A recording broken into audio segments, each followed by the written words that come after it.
to see. We all want to. All right. Hello. All right. All right. That Finally. sounds crispier. Come together finally. Great. Yes. All right. So I'm just making some final notes here. So, whatever was going on astrologically was pretty turbulent, which I think we saw the remainder of that within the next week.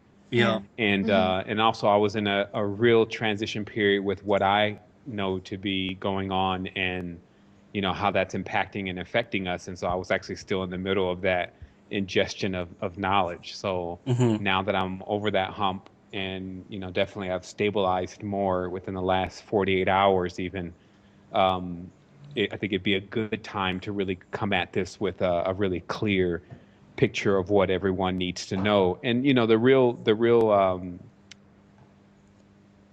let's say foreground to the story of today, or the show of today, is just really to start cutting through a lot of the emotional aspects, and also just the tissue, just putting gloves on all the time when dealing with people about these situations, because time's definitely running out. And I like to keep people in a position to really have the leisure to some extent to ponder this and to make the decisions. But I also think at this point it's going to be an extreme injustice if we keep handling things that way this late in the game.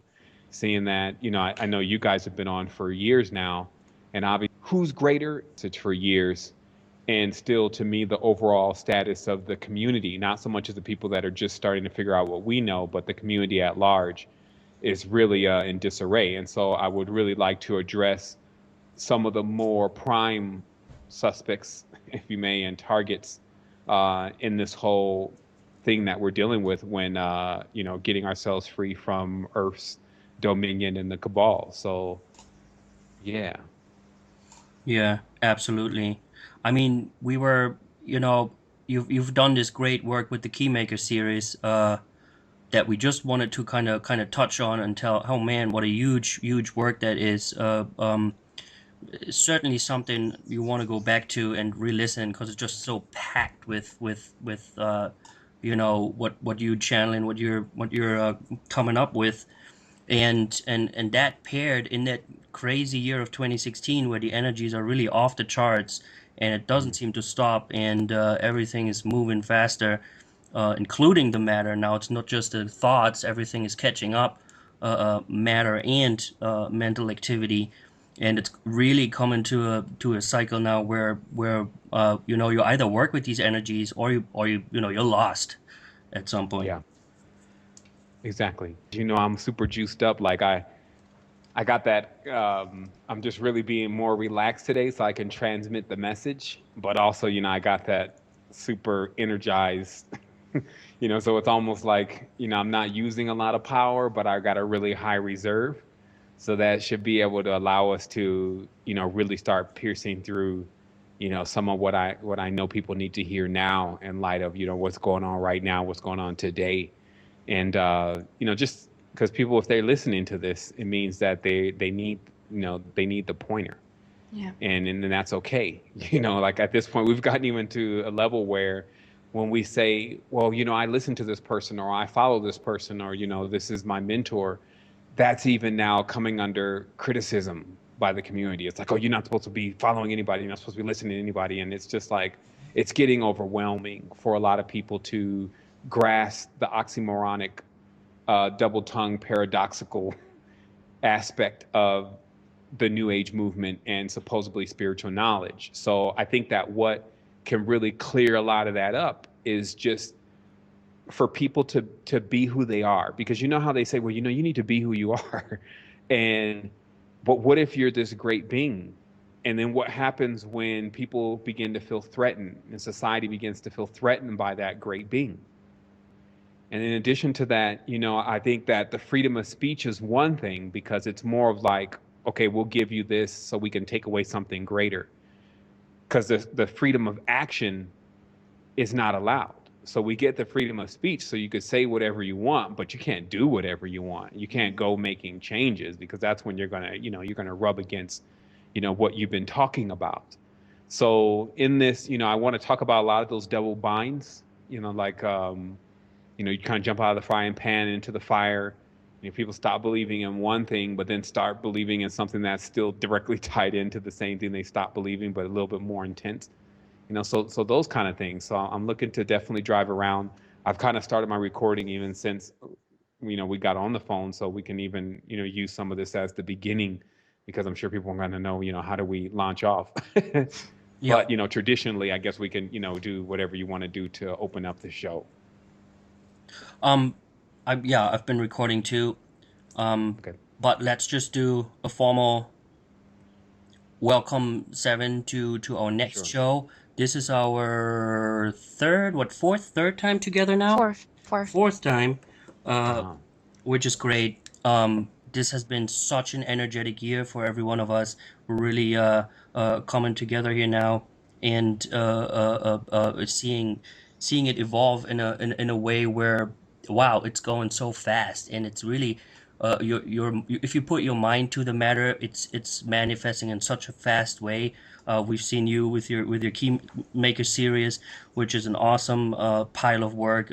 Definitely we'll go back and re-listen some of those, uh, uh, packed with knowledge and very applicable kind of thought, mental stuff that really makes you scratch your head but nod at the end of it. And it's great to have you on again. And we'll let you go and present your first start here of the show, and go from there. We have a few questions, but we really want to take the time and just let it flow. And Yeah. wow, great to have you back Well, on. it's always great to be on. Obviously, I'm looking to share, and I always love sharing, especially with you too, because it's just the intentions. Because we talked about this a long time ago, but whatever you become and whatever you are is going to reflect in what you do, and the synergy that we have is really something to where we put our energies together and we create something different that's far greater than we could ever be by ourselves. And so I find that when I do get on opting, that happens. And of course, now I've gotten to the point where I always want to keep on that standard. So anything that we is not somehow a part of that, I'm like, scratch it, let's go back again. So that's kind of what happened in our lost archive, which will come out 10, 20 years from now. It'll be Yeah. maybe more interesting than it would be then. But yeah, I mean, it's definitely great to be on. I actually haven't done a show in a while, so people are asking me, what's up. Next week, I have a retreat that's starting here in Costa Rica, and so I've been preparing for that. And then semester 2 is started, actually going to start in June, so that'll be semester 2 of the university. Obviously, semester 1 was a knock out of the park, just like the Keymaker series. Everyone enjoyed it. It's a different format, and that's generally what I attempt to do. Is I work with these different formats to see which one is really going to be more or less the best way to get the message across to people. But what I find is that different formats work in different ways for different kind of people. So it's not really narrowing it down, but it does give for the person who's maybe more structural oriented, especially with the university, it gives them another method to like, okay, we're drilling into this topic and we're going to exhaust this topic and then we're going to move on versus, sometimes my conversations can be a synergy within themselves, mixing in several topics to show the connection. But in certain people, because they don't function that way, that can tend to be a bit confusing for them. And then in other aspects, there's kind of practical knowledge. I call it life, just what you deal with everyday life, happiness, and diet and those kind of things. And I feel like that's a necessary part of what goes on with the ascension process, because if you're just into studying the occult and conspiracy, you actually flood your consciousness with a rather dark energy. And it's just saying it as it is. I know a lot of people are searching this knowledge and information with great intent.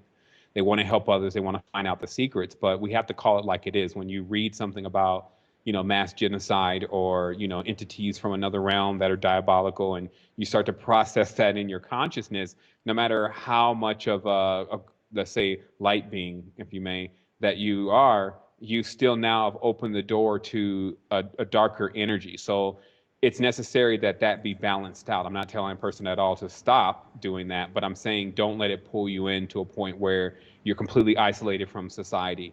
Now it's kind of got you backed in the corner, You start feeling like you can't even get out of the house, that nobody's vibing with you, and that everyone's a part of it. And then, pretty much it's a doomsday for that kind of individual. So thus, whatever the purpose of that kind of work would be on a negative aspect, it's now achieving that purpose with you. So I find that to be one of the things that the adepts, neophytes, and initiates alike need to keep aware of at all times, is maintaining this balance, because it is important and it's going to affect you primarily. And the other thing is for people to realize, because sometimes we can get on this somewhat of a save the world program. We talked about that a long time ago, but it's really in the tense to where when somebody says something to you or does something that you don't like in the overall conscious community, then this severely impacts your ability to keep delivering the message. You start to question whether or not you should even be delivering the message after all these people. And that's generally what the conversations go like. These people, they don't even seem like they want it or deserve it or whatever. But the truth is, we have to realize where this is standing with us.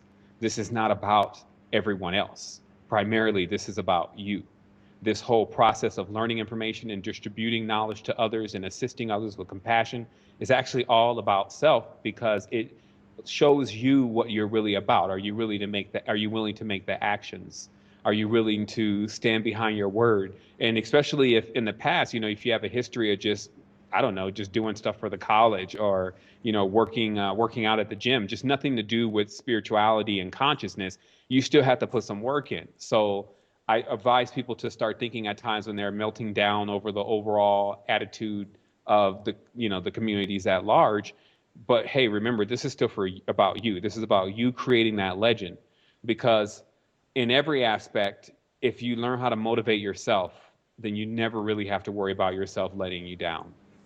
But if you start hinging a lot of this on how people respond to you, and it's like a two-edged sword, because people can send you, oh, thanks, and I love the thing that you're doing and what you did last week, and then you can also bite like a fish onto that hook and say, start feeding into that, and oh yes, yeah, I'm doing great, yes, and I'm glad you're thanking me, and blah blah blah and then as soon as you kind of get into that, then there also could be that next message, I think you're totally an idiot. And that tends to affect the person more that's kind of been on the rope of, patting themselves on the back. Because even at this point, I was telling someone about this yesterday, but at this point, for us to at all give ourselves any kudos or congratulations about anything that we've accomplished as far as consciousness, it'd be more like celebrating in the first quarter of a game as if we won. Yeah. This is just really beginning. There's a lot that people need to learn. And also, we're literally, just like they tell you, you come in as a neophyte, and a lot of people think that, they're coming in as an adept. Maybe they've used ayahuasca one time and now they're a shaman or something like that. But it doesn't afford that kind of buffoonery. It's really where you come in as a neophyte. So there's plenty of things that you're going to need to learn. And also, just because our culture and in the brainwashing and things has treated us like children in every aspect, and try to take care of us even if we're 50, 60 years old, rather than letting us self-substantiate and figure out what's going on for ourselves mentally, spiritually, physically, then what this actually leads to is it leads to quite a bit of you can't handle the truth, meaning that there's quite a bit of information that we need to ingest and come to truth in terms with, so that we can make that transformation. And so at the end of the day, or the beginning, depending upon how you look at it, we have to begin to realize that some people are here to give us that information. I'm one of them, you're one of them, and both of you are, I guess both of you are one of them. That makes a lot of sense. So what I'm saying is that there's people out there that need to begin to believe that there are others who, while someone may be a good woodworker, and someone may be a good mechanic, and some people are even, they're great at the computer, some people are really good at spirituality. And what happens is, if we just jump into this acting like everyone's great at spirituality, just because we're like, well, we all have spirits. Well, we all have cars. So just because we have a car, it doesn't mean that we're all mechanics. So in every aspect, we have to realize that we need to begin to listen to those elders. You can go back to Alan Watts' recordings and listen to what's really being presented, and also look at the time frames, being the fly on the wall in a sense to look what was happening 15, 20 years ago and compare it to what's going on now. And then really see, have we progressed? Have we declined? Are we still where we were before? You know, what were the pros and the cons? What were the pitfalls? Because if you're still in this for your expansion and your ascension, you would need to gauge something like that. Because, and this is something that, you know, we all have to realize, that my day will come, your day will come. When you're dealing in these kind of matrices, you're really, when you get to an exalted level of your own spiritual consciousness, you start realizing that obviously your advent out of here is still your progress into a much more greater expanse called the afterlife. So in that case, though, it still gives you a certain amount of time. That's what Earth is really about. It's based on symbolism of time. And in this process of time, time will run out. So at this point, we do have the time now. That's why they said the time is now. Not, we can't call the hands of time until we gain the ability to begin to predict our future. But as of now, we only can distill this moment and make the best of it. Because of course, you know, people got plans for next week, people got plans for 5 years, but nothing is guaranteeing those plans except for their belief that that time will come. And I'm sure there's many people who thought that that time was going to come in the future for them for something that they had planned, and they never made it to that point. So that's a part of adepthood, because you begin to accept those kind of things, and then that empowers you and quickens you right now. So everything that may seem to come across as negative at first always has a very potent fuel attached to it. Like I find sometimes when I'm in the meditations, and for a moment I may see something that looks strange, there's this immediate rush of fear. It only lasts like seconds, but it kind of changes the heartbeat and changes. You can feel even the fluid changes, because you could feel the adrenaline come through. And as a, you know, master meditator, you know to breathe that energy up, because that energy right there is actually equivalent to possibly 100 to 200 breaths for a person who is just in there in the relaxed, tranquil state and hasn't mixed the fluids, serotonin, melatonin, adrenaline, and those kind of things in the spine yet, because they're still working their way up the ladder. So again, just more proof that whatever it is that's out there that we may fear or may disturb us in one way or another, as adepts, we have to be willing to confront that, because in that there is some power. Not that we're going to go worship it, not that it's going to bestow some power upon us, but that our sheer ability to confront it is going to place us in the position that we need to be in to get ready to deal with the truth of the matter. And so, you know, I think that that's a really good beginning. Also, I did want to say that well, yeah, you know, we can start it right there, because, you know, that's really what this is about. This is about, are we really unified or not? Because I don't see unity in the conscious community. Actually, what I see is I see a lot of gossip. I see a lot of emotional games. And quite frankly, I see a lot of children playing with spirituality under its new wrap of, you know, eating, eating the right way, and, just all the little prototypes that are and stereotypes that go along with the conscious community. But spirituality, once again, is what this is actually really about. And spirituality gets us into identifying the profiles of still what's not seen. Because I'll say this, and then I'll take a brief pause. The power of what we're up against is primarily concentrated in its ability to be invisible. It is very real, but it operates outside of the spectrum of normal vision. It can be sensed, but it's oftentimes not easily explained to those who seeing is believing, since they can't put their eyes on it, and it's been rather evasive in that nature. But it is very real. So for people who have seen that, even if it's just for a moment, or have been around others who have gotten themselves headlong into something that they thought was kind of like a game at first, and then now it's taken them, it's an ode or a testament to that there's something going on behind the scenes that actually equals all of the savagery and pestilence and injustice That's still going on. And just as Westerners, because or people who have adapted the Western mindset, because we're not experiencing that in real time, well, we're experiencing it, but we're not experiencing it to the degree that we feel like is warranted for us to have a reaction. And I'll say it that way because if you're born into some kind of crazy situation anyway, you may never know the difference. It's like let's say a baboon in the zoo, just born in the zoo, is never going to know about the wild anyway. So that's just the standard things that go on in the zoo is like everyday life. So this is how it could be for us, even in our Western culture, where we're subjected to all this Hmm. brainwashing and all these different things. And we're like, yeah, it's not as bad as Gaza, but why are we comparing two rather dismal situations? It's like we would first have to see, well, what was it really like when none of this stuff was going on, and how were we then to really base exactly how difficult it is for us now to thrive. Hmm. I really liked when you said, and I'm just going to take a minute to draw this picture here. We've thought about this a little bit, and you're bringing it right up. Wonderful.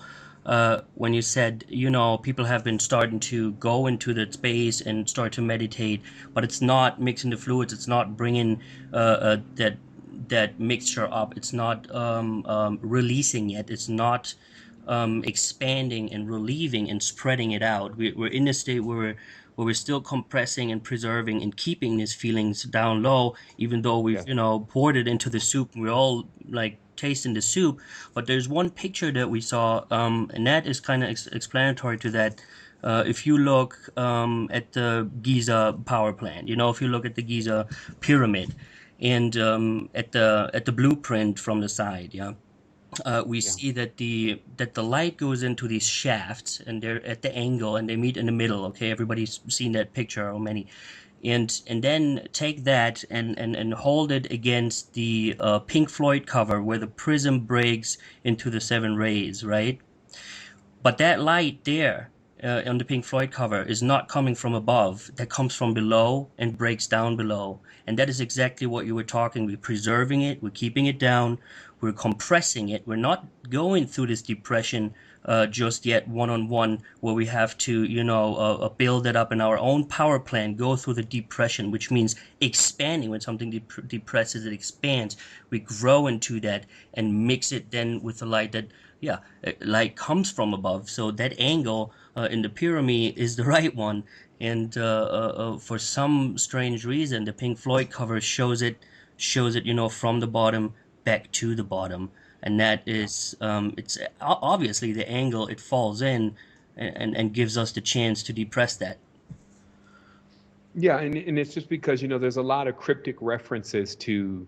I mean, I think the pentagram in itself is the most primary cryptic message that behind the scenes that you're dealing with sorcery, and it's really because we have to look at in history, especially with the engagement of the British, and just the whole idea of dominating other cultures, that what you're looking at is you're looking at an ideology and a mindset that's willing to take upon anything to dominate another person, just like what we've seen in the Nazi regime, like anything, whether it's paranormal, whether it's one waffles, wonder weapons, whether it's bombs, nuclear bombs, whatever that can be enlisted to bring about this world domination. So obviously, that kind of mindset would be very vulnerable to anything of what we would call a dark or imbalance or distorted nature. And the reality is that what we find is we find a moment in time to where humanity had got a reboot in a sense. And after that reboot, there was a long process of wholeness because there was a direct memory of, yeah, so last time when we started having our differences, it led to the entire destruction of our world because we are the world. You don't got to be Michael Jackson to know that. So when we destroy ourselves and we have differences amongst each other, then we're going to throw off the balance. That's like, of course, 101 spirituality, but it gets a lot deeper because what we find is that when we study this knowledge, because I think today we'll get into a little bit about the difference between hermetics versus alchemy. And of course, now those two topics are almost like synonymous with one another, but in history, they actually weren't. And this is, of course, where we kind of would need to do more reading than listening at times, because you'll find few people educated about those different levels of knowledge in those different sects, even Gnosticism. Like, we actually say these words and we have a generalized determination of what they mean based on what someone told us. But if we went back and we seen Pythagoras, we see Simon the Magus, and we see Apollonius of Tyana, and we see these magicians even of the day, or sorcerers of that day, then we get a different picture of what we believe, let's say something like Gnosticism is, based on what it's been interpreted to us as now. So what happens though is that all this it becomes very simple, because the greatest power that one could ever really possess, and we have to understand that even these controlling factions are very well of this. We're very well aware of this. It's balance. And it's interesting because when you understand the definition of balance, it's not good and it's not bad. Bad and good are their own respective poles. Balance is something entirely different that we grow to learn and begin to define as we become more mature. Because obviously one who's just judging all the time doesn't really come into any real knowledge, because they cut themselves off every time they make a judgment. When they make a judgment, then they are judged. It steers the consciousness of the person judging within itself. So the truth is that we have to look at something simple, that even, and I guess it's the British's day, but when you have cultures, and this is why a lot of this, the root of it still is spirituality. It's still the quarrels that were brought about through the different cultural beliefs. Even, let's say, in Islam and Hinduism, the difference between these cultures, and when these people had to share the same space, in this space, let's say, is United India, then there was a huge breakdown because the Sikhs, the Muslims, and the Hindus couldn't get along from their cultural level. And it began to erode the kingdom. And then at a certain point, you find one who's very aware of balance. And just let me show you how this works, because we are so naive at times in interpreting everything as, is it good or bad? It's like the flaw in our brain, because it always defaults to wanting to put things in one category or another category, good or bad. But what happens is that then the British move in, operating under the laws of balance, and say, we're going to be the mediators between all of you. We're going to give you the rule, because think about what balance is. It's actually when you look at scales, it's that middle point, that rule, that straight line that now is going to be there to allow the other two sides to teeter-totter, but still balance themselves out at some point. Yeah, justice, so you can, right? So you can then see how something that we would perceive as good, like, okay, once I achieve balance, then now it's in. It's like you got to go further in your thinking. Balance is a tool in itself. If someone comes in with it and you have 2, 3, 4, 5 warring factions, and something knows how to come in and instill balance through the power, because balance is more powerful than positive or negative or one side or another or differences, then they will rule.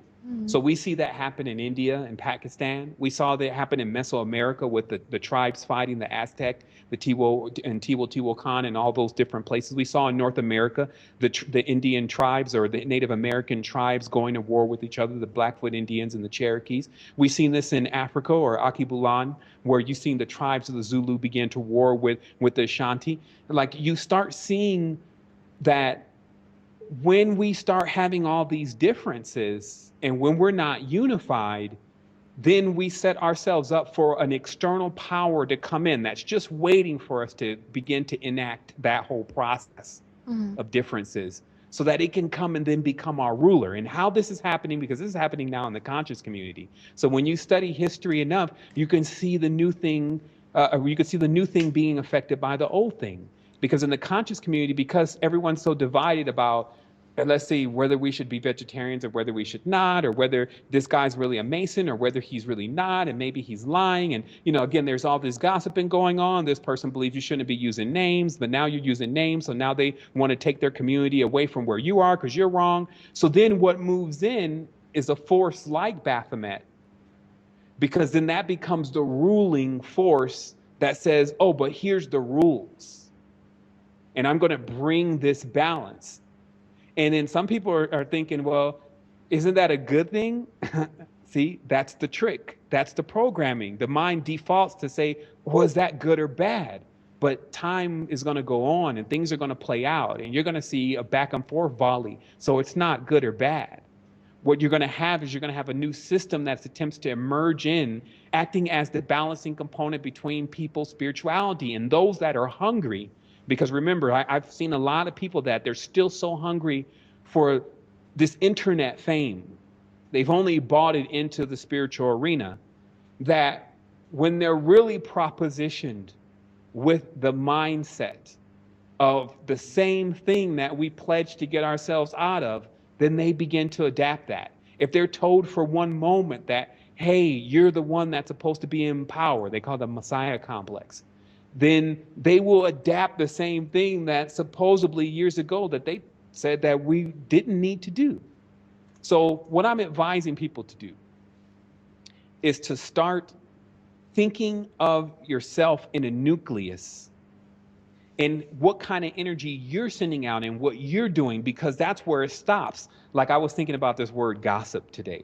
I said, that's funny because it's like gossiping. Now, I try to keep my etymology and breakdowns of words really exact, because I get people who email me with some wild stuff and I'm like, yes, but no. I mean, we kind of want more structure around what you just, synchronized. But, so this is an example of one. But in every extent, if it's like an analogy to help us remember something, because I do that sometime when I'm trying to remember something, I'll say, okay, well, this number is associated with like the last two numbers in my date of birth. So I'll always remember that number if I'm asked again. So you can associate things with other things to remember them. So gossiping, I call gossiping, because what you get is you get these invisible forces who are just who are more aware of who's who and what's what and who's going to be making changes in the future than even those people are. And then they're constantly attempting to cause that confusion between all of those people.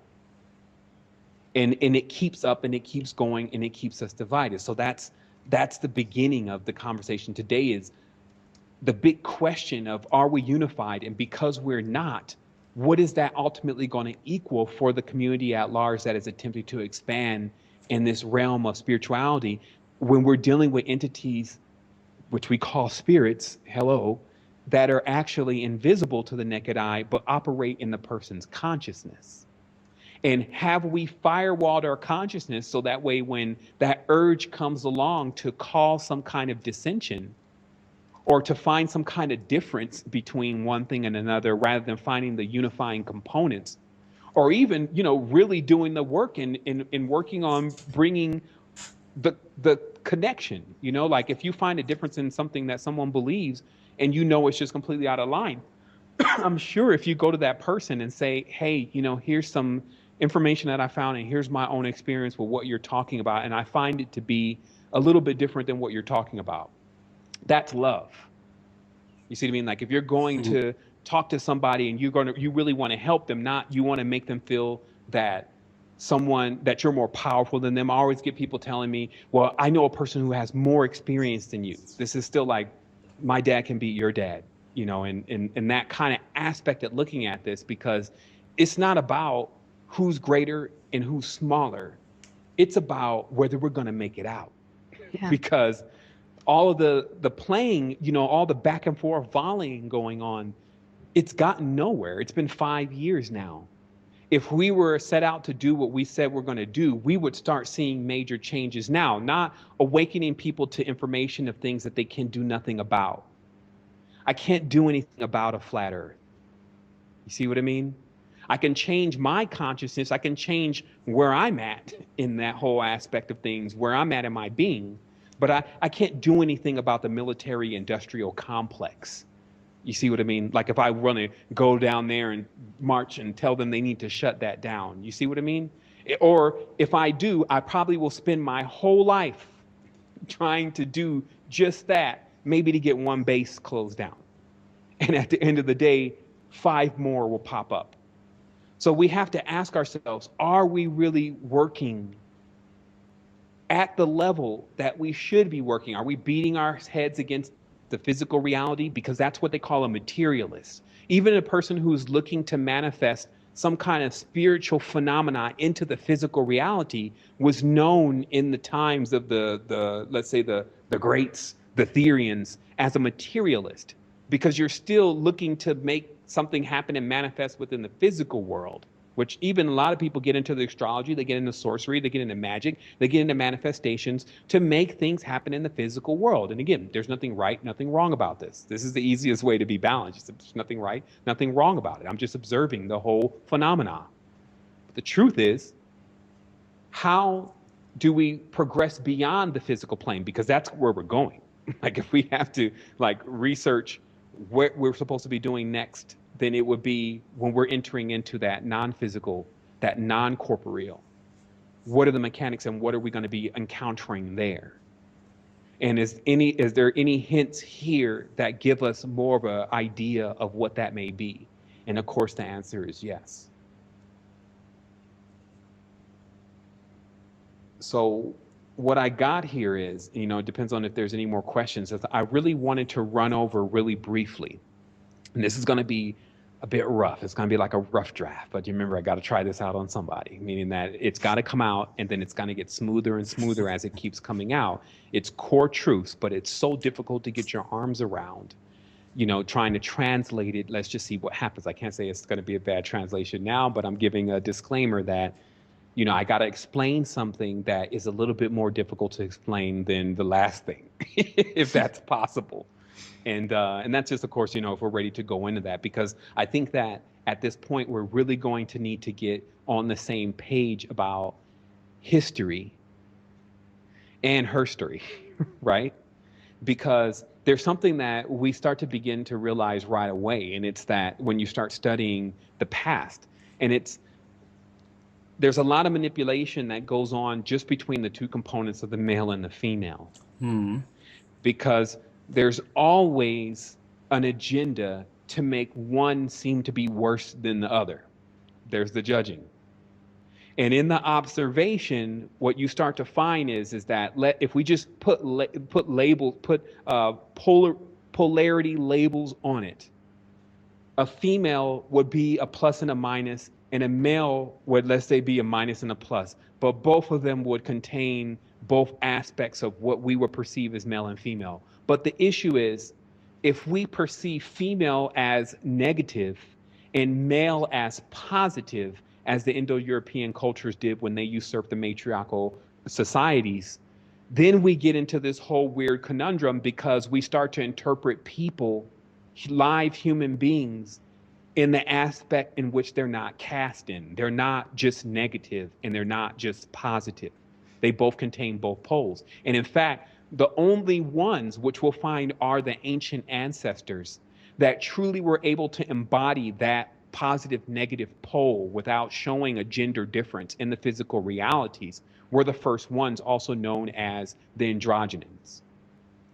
That when you look at the cultures in every secret society, and you understand how to interpret those words that are being mentioned in the history that's even on the walls, what they're attempting to explain is that the androgynon, you can even say a 10, a 1 and a 0, a being that has a 1 and a 0, actually became what was known as the lost word. That's why I say in the beginning was the word was with God, the word was God. So they're saying that the word is actually a being. So when they say the word is lost, that means that somehow these beings no longer come back into the physical reality as much. Now you don't see any real androgynons coming out. And this is because there's an imbalance going on within our own system. Because just from a chemical level alone, the androgen would contain an equal balance of all those chemicals. When a person comes out as male or comes out as female, for what we call male and female, then there exhibiting a slight imbalance. It's like why we use our left hand or why we use our right hand. Some people are more partial to one partial to the other. There's an imbalance. So it was already known that the original balance was actually achieved within one specific being. And this comes off in Judaism as the Cadman. It comes off in Hinduism as Adonari. It comes off in Hermeticism as Hermes, the hermaphrodite. It comes off in Venusian knowledge as Aphrodite. It's in all of these cultures that the first physical perfect form is androgynous, not a male or not a female. But what we also have to pay attention to is just what we're dealing with now with this advent of celestial energy. Well, it's not even an advent. It didn't just start. It's always been going on, but it definitely seems like it's intensifying because we're getting closer and closer, and because we're breaking down the wall between the realm of the living and the realm of the dead. The actual confusion that we have about what goes on in afterlife, even with us, we're starting to chip that down and start to realize more about reincarnation. And, we're plugging at it. We may not be completely exact, but we're at least now starting to realize that there's something going on beyond this. And so what this brings us to then is it brings us to a point where we realize that these systems like planets work in cycles. So if the big argument is what came first, the chicken or the egg, because that's actually what it starts boiling down to after a while, in the first thought of your consciousness, what you have that came first is an androgen. And in its coming into physical reality, it still can be perceived more as a female because it has a womb. And that's how we started to associate the first androgynon with being primarily female, but also containing a male component, having the ability to generate on its own, which they call parthogenic or parthegenesis.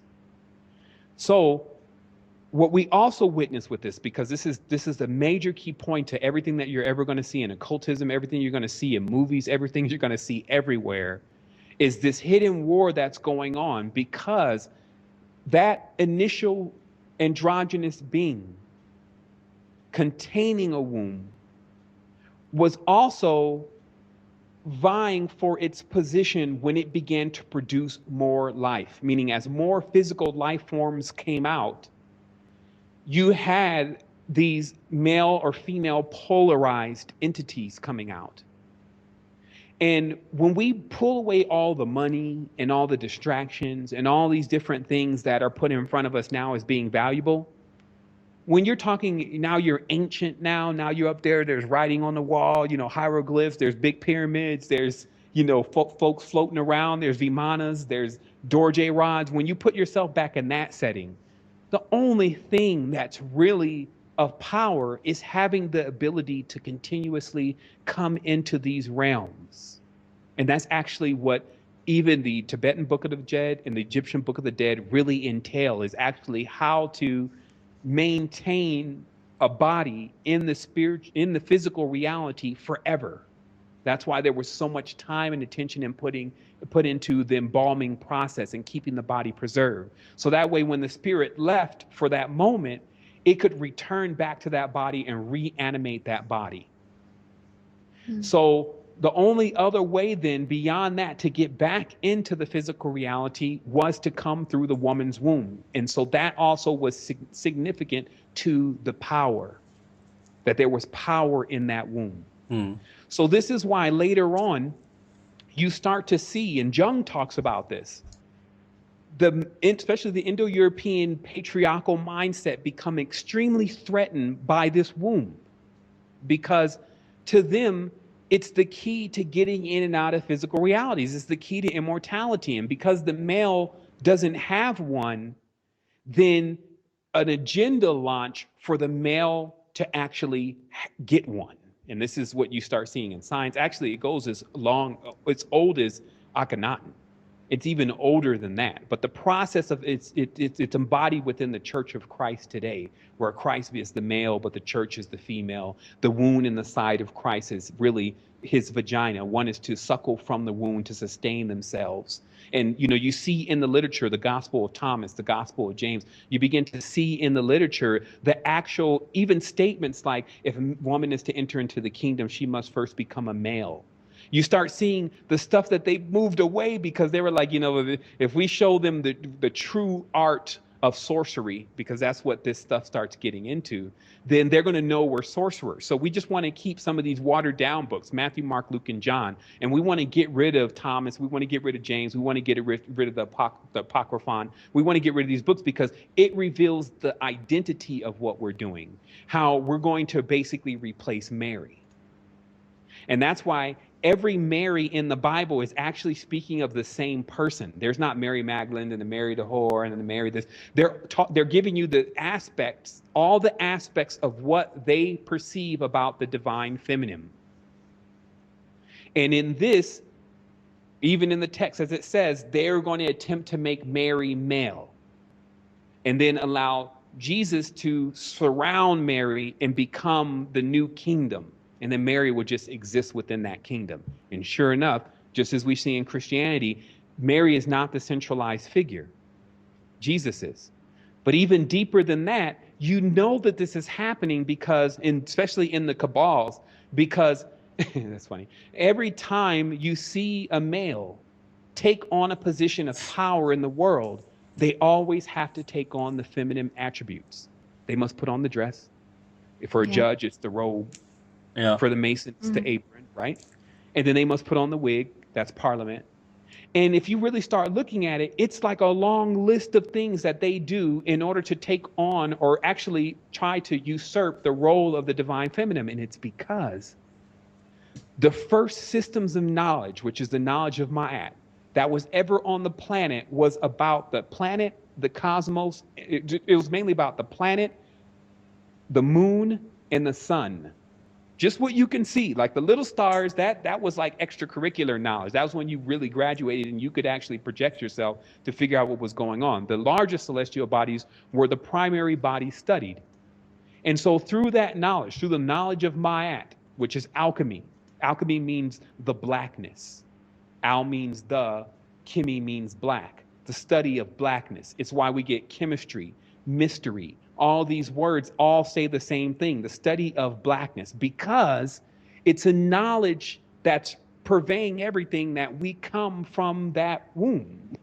We come from that darkness into light. So if we need to try to understand anything, then we need to study darkness. We need to study chemistry. We need to study mysteries. And when we come into English with that, though, and this is where we got to realize the play, Medu Neter has 2,000 letters. English has 26, in a hidden 26. So if you're trying to explain attainments of the higher realms, you need a language that you can read up, down, left, right, right to left, and down and up, which hieroglyphs you can. And each way you read it renders you the explanation based on the direction in which your consciousness is going. So if you're going in the logical direction, whatever you're reading is going to give you the logical definition of that. If you read it from bottom to top, you're going to get the ascension or futuristic version of what you're reading. So this allows you to make sure that you don't come into any misunderstandings. And it also allows you to read something in balance. Versus, and many people don't know that, versus in English, you're going one direction, which is the logical side of the mind, and also the way of death. The way we read English, look, write a word and notice you read it from left to right. Now look at the clock and notice you watch time move from left to right. Now then ask yourself, if it's 2016 now, but for someone who was living 3,000 years ago, were they counting time down? Like, that's how they put it, right? Like during Julius Caesar's time and, around those times, they were counting time down. They were like 500, 499, 498, 490, right? So what, just in that alone, what does that do for your consciousness? Instead of counting up like I'm getting older, you're counting down like I'm getting younger. Yeah. Huh. And then on top of that, right? What are we counting down to? Because, if you're just in there and you're like, hey, guys, what are we counting down to, guys? Because what's going to happen at zero, right? So, but what did they tell us happened at zero? That's the difference between AD and BC, right? Yeah. But surely we can't believe that it's just narrowed down to this mythological Christ myth, which is actually more of a title than it is actually a person. But it does give us a hint to what's actually happening, that Julius Caesar and Jesus Christ, and even John Carter, if you watch the movie for that matter, is actually codes for the process of this idea that the masculine is actually going to take over the world. The king, the masculine king, which you can't say it's a divine masculine. So this is the other thing. I don't want to skip over things here, but let me just put a quick note here. You have to realize that when I also identify that everyone has a positive and negative inside of them, you can say that one is the divine feminine and one is the undivine feminine. One is the divine masculine and the other one's the undivine masculine. Every person has within themselves that distorted, ignorant side that you need to bring light to. So some people in history have become the total embodiment of that ignorant, dark side and have chose to exist and live just as that. So these are very important points because we start realizing that many individuals come off balance quite some time ago and begin to utilize this knowledge that was coming from Alexandria. Really, it came out of Kemet. And if you remember, Kemet in Egypt is not too far away. Alexandria is a hop, skip, and jump. And what you see take place is that all of the people who are the founders of the secret societies that have dwelt for thousands of years, the sorcerers mainly, which are the names you should remember, Pythagoras, Apollonius of Tyana, Simon Magus, and a few other people that I'm going to end up mentioning during this conversation. But these are cults of sorcerers that are taking the knowledge of Ma'at, the divine mother, and then conscrewing it into their hermaphroditic religion of inversion, which now comes out as Baphomet. I guess it's a goat. See, the thing is that some people try to interpret the symbol and explain the symbol as balance and explain the symbol as having all these deep hidden meanings. But that may be true. But there's no way, and excuse my French, that a goat with titties is going to come across to a neophyte as anything that they're going to be able to gain a lot of knowledge from. They're going to be so conscrewed because of the imagery itself, they're not going to be able to bring forth any positive thoughts. They're going to think that all this mystery and all these traditions have to do with something that is evil. And that's what I meant to bring up when I was talking about the language. See, in English, our word for negative and evil and even dark all seem to run together. And this is the part of our problem. Yeah. Right? Because negative is also the same thing on the battery when we have to have two poles, right? Yep. And then darkness is something that happens at night, but is not necessarily a bad thing either. But now evil is a distortion and a retardation that comes about because of a defunct language. So that sounds like more of what we're talking about when we at times can conscrew the word negative for evil. So we have to, in this conversation at least, remember when I'm saying darkness, because then I'm just talking about the other component to light, versus when I'm talking about evil, which is what's brought about through the ignorance and the distortion of languages and thought processes, Right. and all of the activities that go on that one may engage in that corrupts them. Yeah. Okay. And there's so that's a good thing. Yeah. To bring up or to get clear on. Yeah. There's another word that absolutely fits with our stuff here, and that's the Sha words, the shadow and the shaman, which the she-man, the shadow, is definitely the dark aspect. If you look where shaman comes from, was I think a Dutch younger guy that went to, today Russia, up there Siberia, and he saw those women do their magic, and that they must have had a pact with the devil, 18-year Dutch Christian guy that wants to learn about language, got scared and ran back and called them the shamans, supposedly. But there's more to it. But yeah, those words, the shadow side of it, that we all have them, always with us.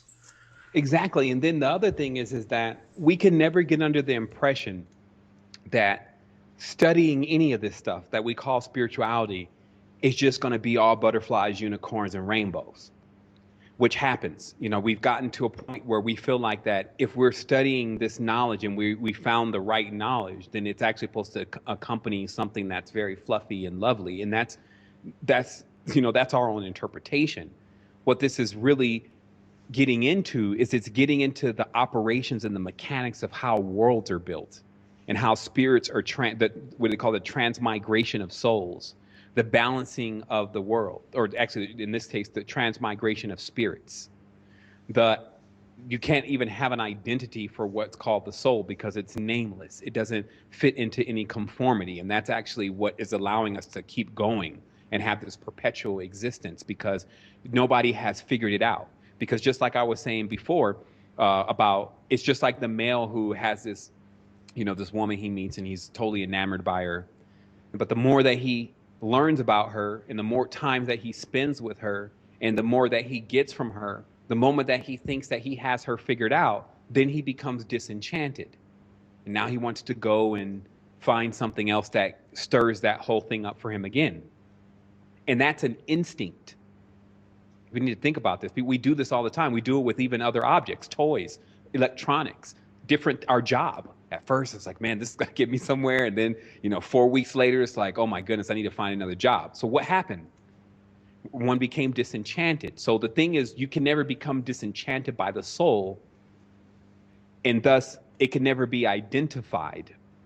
Those two run hand in hand. That's why when they tried to find this whole God particle and all that, it still drives them nuts, because they have all the other particles. They have different things that attract and repel. These are sorcerers. They're hermetics. So hermetics studies alchemy, but more from the aspect of poisons and different things that are actually going to take away or subdue an individual. And it's very clear. The difference between a sorcerer versus someone like, let's say, a medicine woman, is one is in service to the people. The medicine woman spends all of her time giving these medicines and making these herbs and things to heal.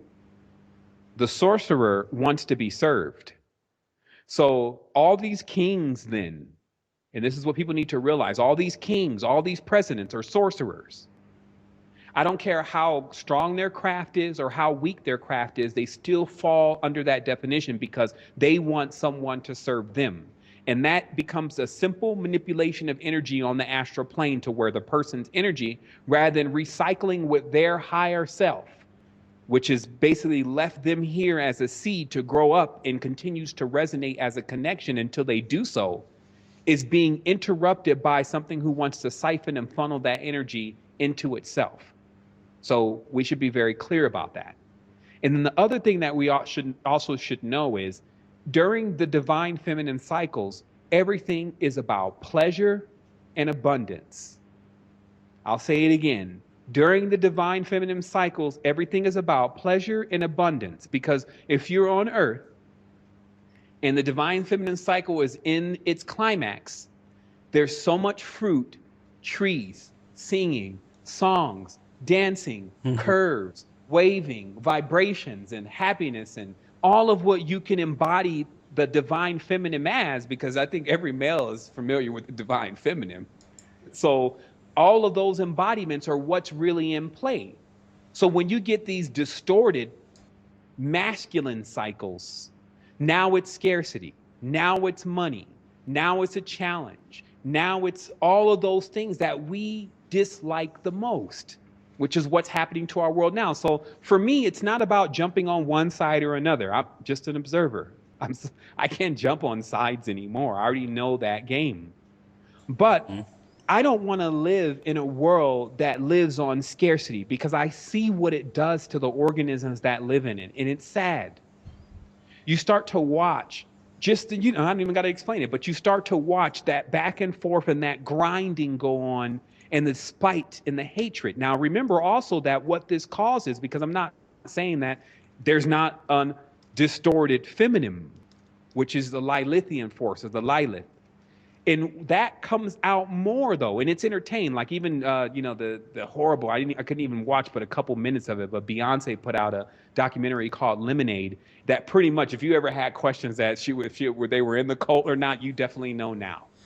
And also in that, you see that their affiliation is with voodoo.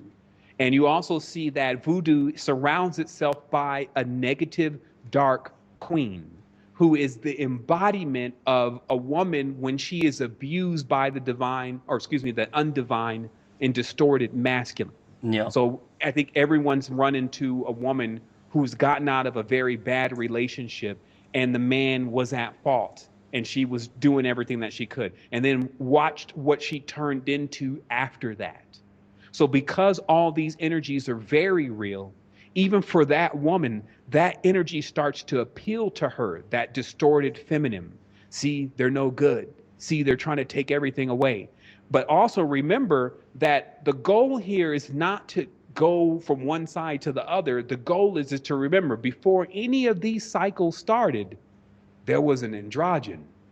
It wasn't a male and it wasn't just a female, it was both.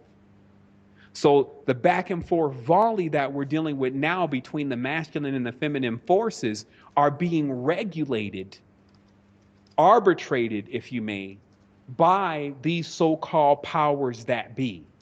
So as long as they can keep us in confusion about the exact identity of these primal forces, then we will forever believe that, oh, well, yeah, that's right. We need to overthrow this distorted masculine cycle so that we can get back to the divine feminine. That's not what I said. What I said is we need to get divine feminine and divine masculine in harmony. And only then will we really enjoy our stay on the physical planes. And when one starts to come into realizing that, then they work and they toil night and day in the field to bring that balance about. And that's actually what I'm engaged in. I'm engaged in unifying the field, not saying that, oh, well, it was better during this time or it was better during that time and I wish it could be back like that again. It's really about, well, what are we going to do with this now? And what we find is that also this is so easy to do, and it tends to, we do it naturally. We're naturally harmonic, just like a rainbow naturally appears up there. Nobody's got to do anything to show you all the spectrum of the rainbow. And in fact, let's desist for one brief moment to talk about what the rainbow really is and how you get all the symbolism and even all the text that's necessary as far as occult text about what the rainbow is. Because it's first stated by the God of the Bible, who clearly is part of this nefarious agenda, that let the rainbow be a sign of my covenant. Okay? So when we move that out of the mouth of the one who wants to try to steal all the power all the time, what we get said is that the rainbow is a sign of the agreement. Okay? So what agreement are we talking about? And sure enough, if we keep digging or even meditating, we'll find that every single aspect of the body, mainly the primary organs and the primary fluids, the primary glands, they all move in a certain number sequence, but they are drastically different from one another. But what they've done is they've somehow come into a synergy, which by definition means it's no longer what it was before, but it has become a collaboration of everything that was involved in order to create something better. So there's a synergy that takes place in order to create something that's greater. So what the rainbow is the rainbow is a sign of those colors, which cover the entire spectrum, coming together to become something greater. So this is the first thing. And watch, we'll show with with the symbol of the rainbow, we find the truth. Now, also, when there's a transition between one color and another color, it doesn't just start. There's a fusion of those two colors that go on like a monitor. It's got millions of these fusions of colors and different shades of purple until it finally transcends into the next color. Those are the marriages. Those are the blending that goes on in order to create a bridge between one absolute, I'm red, and another absolute, I'm orange. And then we get this fusion of colors. So when we play that out in the physical realm, because as above, so below, what we find is, well, what is the whole purpose of this agreement? And this is what one just says when they're in the meditation about this whole thing. Well, what is the purpose of this agreement? It's to build a bridge. And sure enough, we find that the same design of the rainbow is actually the same design that most bridges are built in. Yeah. And it's for a reason. And they even call it Rainbow Bridge. But what are we talking about? A bridge to what? Well, it's a bridge from the world of the living to the world of the hereafter, which we need to stop calling the realm of the dead. And when that rainbow bridge is broken, now there's no connection between those two worlds. And that's also in the Norse mythology about them breaking the bridge, right? So then when you go on, what you find out is that we were responsible for keeping the connection between us and our ancestors. Now, I used to get confused about this, especially when I started. I was throwing the baby out with the bathwater. But to understand and connect with one's ancestors is no different than you connecting with your great grandma. And if you're not into doing that, it's because you've been brainwashed. If you won't take care of your parents when they're dead, if you won't go and visit your grandma when she's old, it's because you're out of balance. You're not even like what all of us used to be, because we knew what are we doing? We're making this connection between the realm of the living and the realm of the hereafter, so that way we can have immortality. True immortality, which is actually being conscious of your living. See, immortality is guaranteed for every being, but the definition of immortality actually means that you're conscious through the entire process. So that got a little confusing for me in the meditation. So I asked for a deeper explanation. And it says, okay, well, let's erase it all right now. And then let's just talk about your memories. Now, your memory. If you don't have memory, what do you have? Well, first of all, if I didn't have a memory, I would have never remembered to get on the phone today. I actually would have never remembered to get on the computer. Actually, what is a computer? Actually, who am I? You see, it all is nothing without memory. Memories are the only power. Yeah. You see, this is where we start drilling into it. Like, this is what I have to say to everyone today. Like, I don't care how long I'm going to be here. As long as I can get this across, then everything is already in the works for the benefit of humanity. Understand that your memory is your power. Because here's the one advantage of having memory of your ancestors. You'll know not what to do again. Yeah. See, the ancestors beat their heads against the process of going through physical realities and what to do and what not to do in order to maintain the balance, which is that rainbow. And they learned that we all need to work together. And there could even be marriages between what we would think is two opposing forces, yellow and or red and blue. And then comes this synergy of even greater beauty. So we're having a great time. But if we break those connections, if we allow our differences, see, the differences is why I'm yellow and you're orange. But when someone says, well, everything should be yellow, it's like the movie The Giver. You start to see that that kind of consciousness is actually more malevolent than any kind of consciousness. Because what it produces is it produces one who can make actions and not even feel like there's anything wrong with what they're doing. Case in point, when the Muslims wanted to exterminate the Hindus, they did it in the worst ways, cutting people open, bellies, mothers, raping, the whole nine. But somehow that felt okay because, after all, these people were different and they weren't like them. So that gave them the feeling inside that they could do that. That's what happens when we start to disrespect the differences. Now, remember, I'm not talking about evil, because I found my message constantly being disturbed by evil attempting to assert that, yes, that also means evil too. We must come into balance with evil. No. Evil, you're in your own distorted world. You're not darkness. You're not the deep, dark purple. You're not blue, black. You see what I mean? You're something else. You're the distortion and the confusion that comes across when the bridge is broke. And that's why they explain to you, again, now when we go back to the occult lore, that Yaldabaoth, which is definitely, it's called a tetragrammatis, a chimera.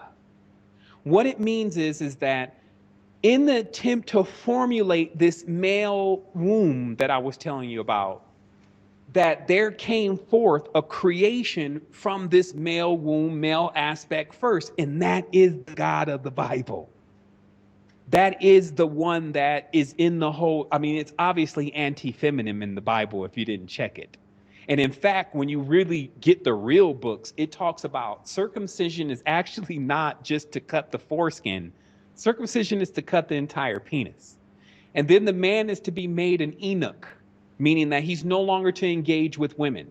Same thing with the Knights Templar. In their oaths of monkhood, and in most oaths of monkhood, by the way, you are never to engage with a woman again. The Knights Templar even went one more step. You couldn't kiss your mother or your sister.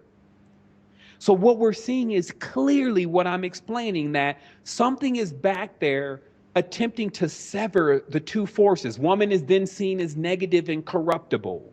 Man is then seen as some type of even space being from the light and the sun god. You see what I mean? And then they got us over here believing in all this stuff and destroying ourselves through our beliefs.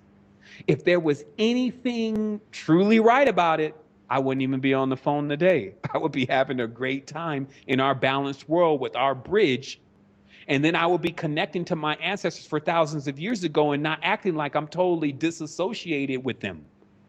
I would know my history and I would know what all these herbs do, and I would have a communication with them rather than looking at them on the shelf all dehydrated. You see, so I know where the greater world is. I know what the better world is. No one has to convince me of that. I can't be convinced edgewise either. So what I'm saying is, when we get true knowledge and true adepthood, it starts to reveal this to us through us. It starts to show us the same way we act now and the same things that we believe. This is the root to it. The root is because for thousands and thousands and thousands of years, there's been an agenda to enslave our every being through us being divided. Because in that, we can't have power. You're talking about a phenomenal cosmic power being split into so many different parts that none of those parts have an effect. It's almost like a person who's very powerful but trying to do too much. Hello, I'm one of them. I have so many responsibilities. My power is in speech. My power is in writing. I find myself trying to figure out who slipped a worm into the site and now is crashing. I find myself trying to figure out, what kind of camera that's needed that's going to stay on for more than 30 minutes. I find myself trying to figure out how we're going to generate more capital just to keep alive what we spent 6 years building. You see? So this is why one can then realize, because there's no power in division. And until people start coming together, then you don't have blue where red should be and yellow where pink should be. Everyone is at their stations and what they enjoy. And in the event, and this is what true, let's say we'll use the word magic today is, in the event that you're ready to make a transfer, then you already know what the diametric opposition of what you need to blend with in order to cause that transfer. Meaning, if you decide, well, now I want to go experience X, it's in the herb. There's an herb for it. There's a color for it. There's a crystal for it. There's a time of day for it. There's so many correspondences to whatever you're attempting to achieve, then it means that you're truly limitless. That's what this was. So don't let also these people convince you that Earth has always been a prison system. It wasn't built and designed that way. Yeah. What happened was the greed and the jealousy and the envy of the differences. See, because in the ancient culture, what they attempt to teach you first is how you're unique and how everything is created unique, to have a unique divine purpose, but all comes from the same source. That's rites of passage 101. You have to know what your uniqueness is, because when you find your uniqueness, that method in which you use to find it allows you to also teach others how to find their uniqueness. Now, notice you're not trying to teach them how to be like you. You just you flunked the course. After all, everything is unique. You're attempting to show them the core path, which It works for everyone of how to understand your uniqueness. And then also you are instilling within them that, but we all come from the same source. We have this unique divine purpose. Now, it of course reminds you then of even how the Mayan societies were run with them knowing what your purpose was, like what you were good at, and they put you into that faculty and that capacity. Blue snake lightning, he's good at climbing trees and bringing in these fruits, and then also generating energy of this special kind of force. You see, so each person has their unique ID. And this is each person then, because now we have to get real with this.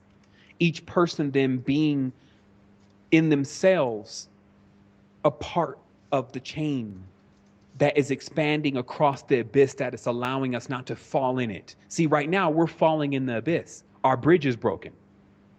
So the uniqueness that made us all great is now actually becoming our Achilles heel, the more that we're taught that we should all be the same way.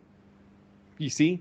So this is really important pointers today, because it gives some demarcations between, like I said, what is true uniqueness, what is evil versus darkness, what are these different components? Because if we don't know these and we take it for granted, then we're led astray. And there is enough of these entities, because remember what you're dealing with, and I'll rewind for one moment here. What you're dealing with in the Egyptian Book of the Dead is actually the instructions on how to maintain immortal on the physical plane. That's what the book was written for. And these people are not playing. We play, they don't play. This wasn't just fanciful for them. They figured out something. So why do you think it was so important, the Rosetta Stone, for the controllers that we're dealing with today? Because they didn't know what those prayers said. So they didn't know the method or the formula or the ingredient or the recipe to immortality. Now that they know it, they emulate that all the time. They take the pyramids, they got the stuff down at the Louvre, all in their secret society. They got all Anubis there. They got the entire Egyptian Book of the Dead consistently on display that no one understands except for those who crack the script to know what the script means. Mm-hmm. And so thus they're deifying themselves. That's what they were counting down to. Well, we're going to, because this God that they're worshiping, which if you ever really understand this stuff, or if you ever even have the opportunity to speak with someone who is a sorcerer, they're very clear about this. Their God lives in the realm of Nod. Their God lives in the realm of the dead. Because if you look in the text, because Cain becomes the embodiment for the androgynon. That's why you always, the male androgynon that wanted a male womb that I was explaining earlier, that's code name Cain. Cain goes to the land of Nod. That's known as the astral plane, or the realm of the dead, or the realm of those that sleep. And the reason why it's called as such is because only the greatest adepts can stay in the astral plane indefinitely. And even then, it breeds a certain level of madness. Why? Because it's not stable. See, the whole reason for us to be on Earth, and why Earth is often associated with a tree and with roots, and you need roots, you need ground, is because you cannot just float off into the abyss indefinitely and expect to maintain any kind of memories. You can't anchor yourself. So they say that their God went into that realm and is maddened by that realm. So anytime that God is brought into this realm or evoked into this realm on those specific holidays, it comes ravaging, pillaging, and all distorted and just maniacal. There's even words. The words that mean the most craziest things are actually the words that come from the name of that entity. So we have to realize then that what we're dealing with is see, this word soter, S-O-T-E-R. This is the word that was originally used for when we said Savior, because we have to stop trying to sync English words back 2,000 years ago. You can keep it in the Greek perspective, but you can't cross it over into things like koinoform and into metuneter. And it's because that's where they cut everyone off from the knowledge. They removed the hieratic and demotic scripts, which are the scripts. Okay, I got to go back a little bit. So what happens is that the rise of this masculine distorted empire starts with Samaria. And it's because that's why the Sumerians are like the epitome of the matriarchal civilization empire, right? They even tell you that in history books. Oh, they started the first civilization. Now, everyone knows if you're wild, the last thing you hate, the last thing you want to do is be civil. And then you see in the Sumerian paintings them messing with the tree. That's the tree of life. That's the genetics. And you also see them with taming these beasts. Those are the aspects of the zodiacs, also known as the archons, that are the root to the organ systems and things of the physical bodies of all beings of flesh. So what you're witnessing, though, is because Tons Bruns, he proves this without a doubt. And that's why his books are like $150, right? He's got 2 books, and it's called Geometrica Egyptica, I believe, the geometry of Egypt. And what he goes on to explain is basically the Sumerians hated the Kemetans. And what they did was they hated them so much that they didn't want to use their language. So they created this language called cuneiform. And this cuneiform language, which is set up on a grid of 8 by 8. Now, we've heard of that grid before. That's I Ching, and that's the chessboard. That this grid was actually what they began to construct this language, this new language that they began to develop, which was wedges. These wedges also are synonymous with how to bore into your spirit. That's why they're holding that pine cone up against a tree, because they're using wedges in that specific design, which is a concave triangle with a point, to burrow into realities or into consciousness. But that may be too deep. So just to keep it on the surface, all the language is doing is recording how many slaves they have, how many kings, the king's power. It records most of what we find in the matriarchal tradition of the Bible, the flood story, Gilgamesh. We find every single person, Upnefishtin, Noah. So it shows you that the patriarchal cult actually starts in Samaria, because the Sumerians were envious of the Kemetans and the knowledge of Ma'at and the great mother earth, blah, blah, blah, blah, blah. So they created the tradition. They killed Tiamat. Marduk kills Tiamat. So you're seeing the embodiment of the entire story that I'm explaining to you right now between 2 people, Sumerians and Kemetans. And those 2 groups today make up the opposite ends of that rainbow. And it seems like to me, though, because I'm not trying to demonize the Sumerians, because to say they were all evil is like saying that all the Kemetans were good. What has to happen is same thing that Dynamo Jack had said. You got to learn how to bring these forces together. And it seems like to me that these 2 forces, just from a aspect of studying history, are the embodiment of the logical and the spiritual. Because without those 2 components, one can go headlong into error.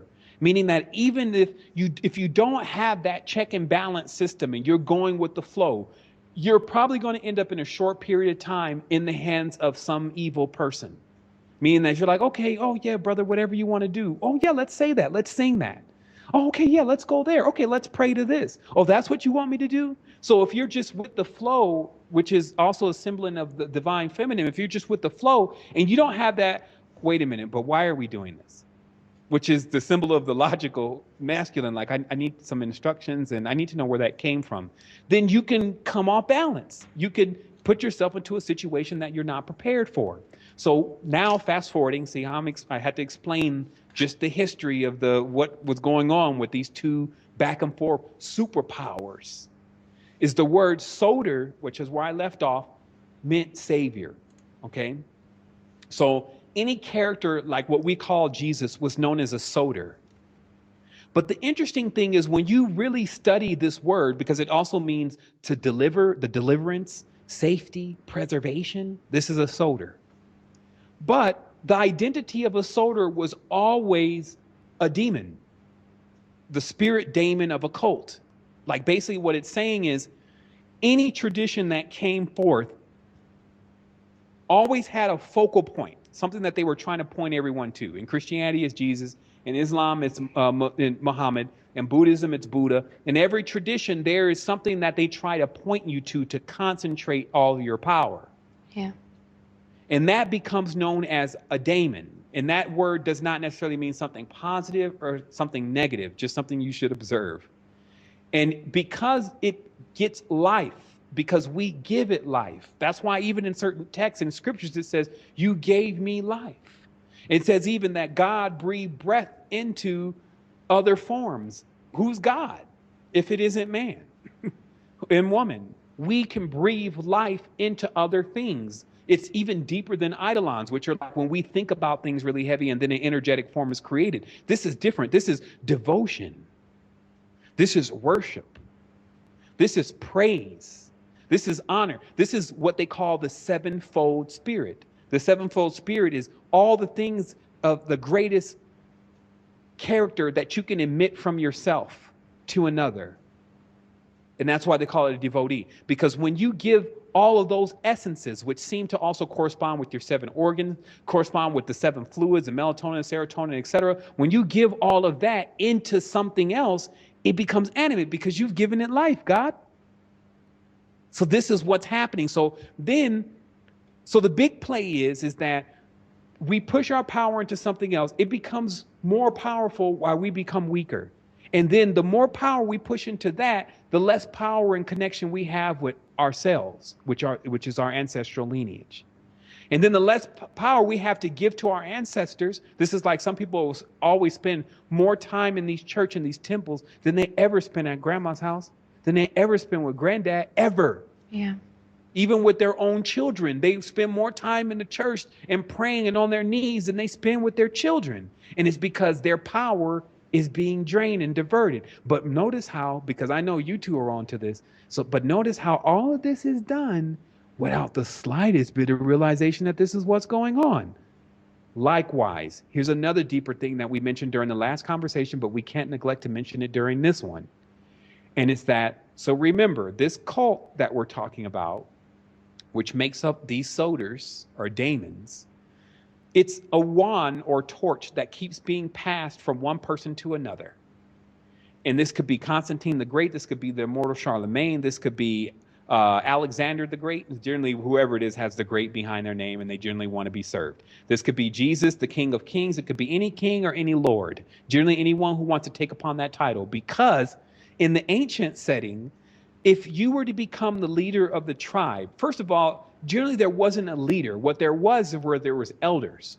And you can't actually put elders in the same category as leaders, because we see leaders as like the guy who's triumphing with the sword and the king, and just all the ideology that they give us today, versus the role of what we would call leader back in the times, the elders, was to give you knowledge and wisdom, was to nourish you in times of trouble. You don't see that in these kings today. Never do you see, when you're stranded or in bad luck, any of these folks showing up to talk to you about anything. Yeah. No. So they can't be defined as actual elders. They're surrogates. They're sorcerers. They've usurped the power of most cultures and put themselves into that position, right? So we find that there's quite a few of them, but they all adhere to this one archetypical structure. It's a top-down structure like a pyramid. And when we start to identify them more, and I have to take a break here for just a quick moment. I wanted to take a break at the top hour. But then we start to really unmask what's kind of like behind all of these religions. And I'll bring up this topic before we take a quick break. And this topic really is that we now need to look into just one specific scenario about selling a spirit, okay? Because you can never sell the soul. You don't have a name.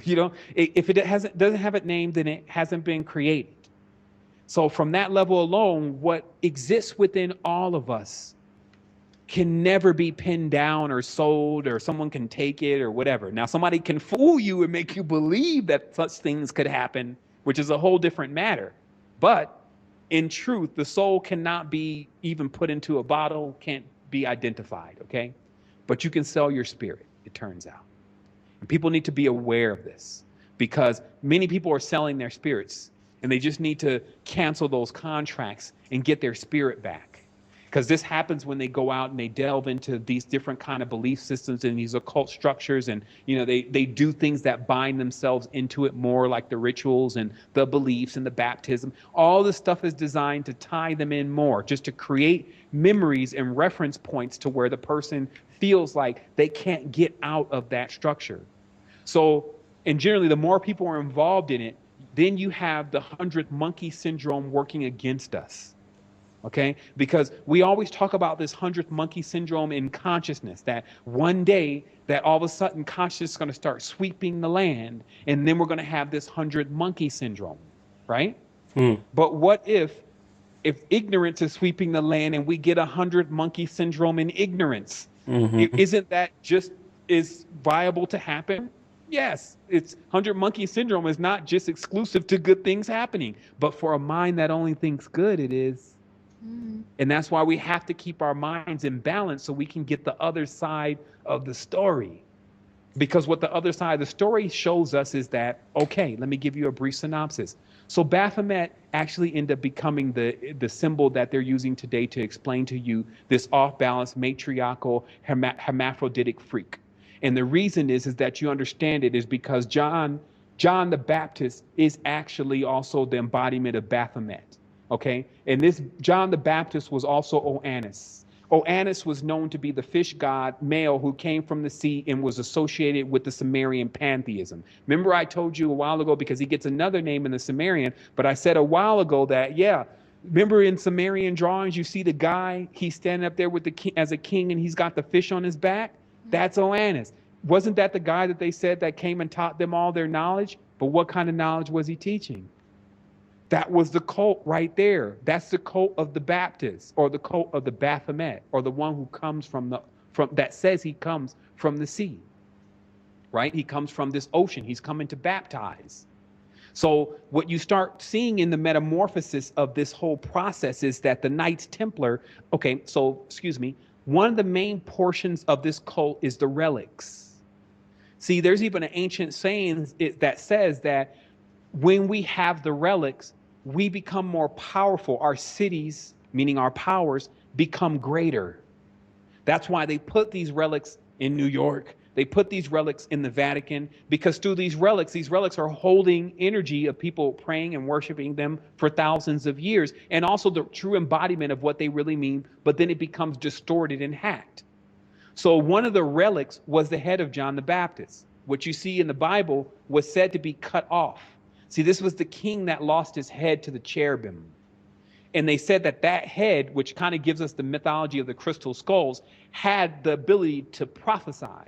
And the reason is that any being that begins to take in a large amount of light, this is gnosis, their pineal gland and their hippocampus and hypothalamus begin to crystallize. It's like what we see in crystals today. So when you're gone, your head becomes like a crystal ball.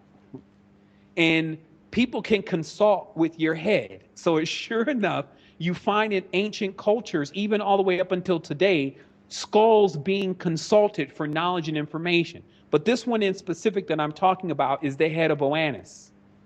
Now, some say it's crypto. It's actually not a physical head. It's more of the phallus symbol. That's why supposedly Osiris, which is the entry of the dominant male culture into the Egyptian pantheon, doesn't have his genital principle. It's removed. It was cut off. So this is supposedly what they have, and that's why they show all this phallic symbolism around what they do. And in this, they consort with the entity behind the phallus. Okay, so again, it gets into a lot of the male distortion kind of things, which we'll just leave at that. So that was a part of the rites of joining into Knights Templar. So when we look at the Knights Templar, which are the embodiment of all secret societies today, think about it. If you study secret societies, anyone who studies them knows that they have their root in the Knights Templar. And who those Knights Templar were the same people that you see that were dominating territories and attempting to become rulers of everything. And they had stooped to sorcery, necromancy, dysurgy, and syzygy. You have to look up those words to understand what they mean. I don't have the time and space to actually explain them. But when they resorted to that, it's like, again, someone who would do anything for power.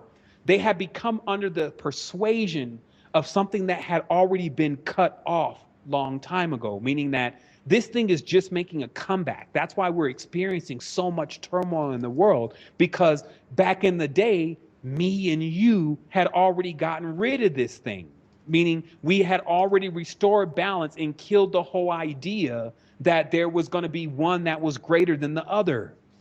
And what we promised is that that would never happen again because it breaks the bridge as it's doing now. All this is like layman's terms for us right now. If we just get out of the hole that this is mystical and that, this is got, it has to be, on the spiritual plane, bring it right here, right now. We are under duress. And we cannot live in this kind of frequency and reality. And no longer do we want to live with losing our memories, which is our power, because then we will be coming in here on training wheels every single time. And this thing, which is preserving itself lifetime after lifetime because it stole the knowledge from the book of the dead, will be so many far lengths ahead of us. It will keep whipping us around with stories that we can get into and just dissect and still never get us any further than where we started, like what's happening today in the conscious community with their most prevalent topics that still have nothing to do with spirituality, but have to do with things that people are doing and creating right now in the world, like the politics and the government. So to continue, who the Knights Templar were there were these group of sorcerers, and what they call hermetics. As way they say, it's the hermetic system of the Golden Dawn. It's not the alchemical system of the Golden Dawn, because those who were hermetics, and this is not saying anything bad to one who studies hermetics under the guise that it's alchemy, because I was one of those people. I thought that hermeticism was the being a hermit and being by yourself, basically, and studying knowledge and not letting the world get to you. It turns out that it's not. It's actually consecrated to Herne, the hunter, or Holy Hermes. And when you check the ID of this character, it's Baphomet. That's why in Baphomet's picture, he's holding the rod of Hermes in his lap. Go look at it. Because it's telling you that we have this knowledge of everything about you, your positive side, your negative side, your central side, and that egg on top that we want to eat. It's showing you in their symbolism that they want to dominate us, that they want to take our power and our freedom away. But how can they do such things? Well, we're not talking about a dummy. See, that's the other problem, is people think that these beings are ignorant. But we're not. We're functioning on 20 years, 30 years, 40 years of memory. They have all the ancient records. So who's going to be the dummy until we rebuild the bridge? So what happens is that what they did was they devised a system that no one would ever know was actually a system that removes their spirit. And we're going to talk about that system right now. Actually, let's talk about it when we come back. That's a good segue, and it allows us to take a brief moment. Let me just, clear my mind, go use the restroom really briefly. And then when I come forward, I'm going to finish off in this conversation today. We're going to answer the questions that need to be answered, but with really the greatest revelation, if you may, of the moment of understanding these Knights Templar and their religion, and also what exactly they were doing that has got us so binded at this point. Awesome. Yeah. Awesome. And also how to get out, because knowing is half the battle. Remember, I don't talk about any of this stuff if there's not something in this that's going to allow us to break free. Because other than that, it just goes into the category of, hey, that's just poison. It seems to not have a cure bundled with it. What I'm going to reveal is to let people understand exactly what's going on so they can't be fooled. And then it's a simple mind change. Like what you'll notice is that I'm going to mention some things that have been done that have a cause and effect to them. And it makes us feel low, and it makes us feel in debt, and it makes us feel like we owe somebody something. But that's a system that has been put in place that the moment that we reveal the fallacy behind that and the falsehood in it, then it dissolves there. There's nothing to go and fill out. There's nothing to change about your name and none of that crazy stuff that people have going on right now, because the transitions are made first on the spiritual plane, not in the physical.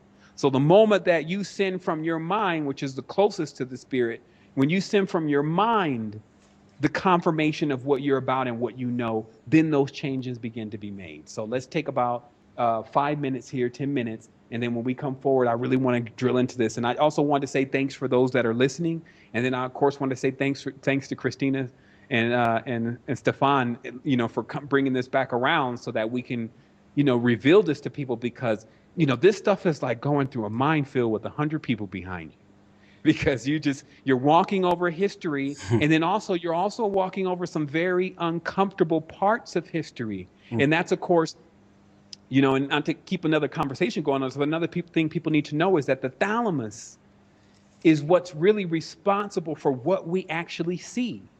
It can tune out what we call the spiritual world because we don't like to see those figures that are in the spiritual world. Like when you see someone down and out and on downtown drinking and drugging, and you're just looking at them, what else do you think is going on around them on the spiritual plane? You can only imagine, right? But back in the day, we could see it. And the whole goal of us being able to see it was to get rid of it because we weren't sorcerers. You see, we didn't need something from him. See, people leave the people there because they're like, oh shit, surely he can't give me anything, so I'm out of here. We don't care that he's being tormented by something that's out of our visual spectrum. But when you have the compassion, that's like, oh, the passion of Christ. They like to try to mix it in, but it's really when you have that compassion, your kundalini is open. And when your kundalini is open, you can see those entities. And when you see those entities, then you put those entities in place, and then that man is truly free. But until then, he remains binded by his own vices and his own minions, decisions and choices that he made, and light has not come to him. But see, that's the bridge. That's why even in the highest level of initiation, the book is called The Bridge to the Light, because what it's trying to emulate is the statement that we bring light to the darkness.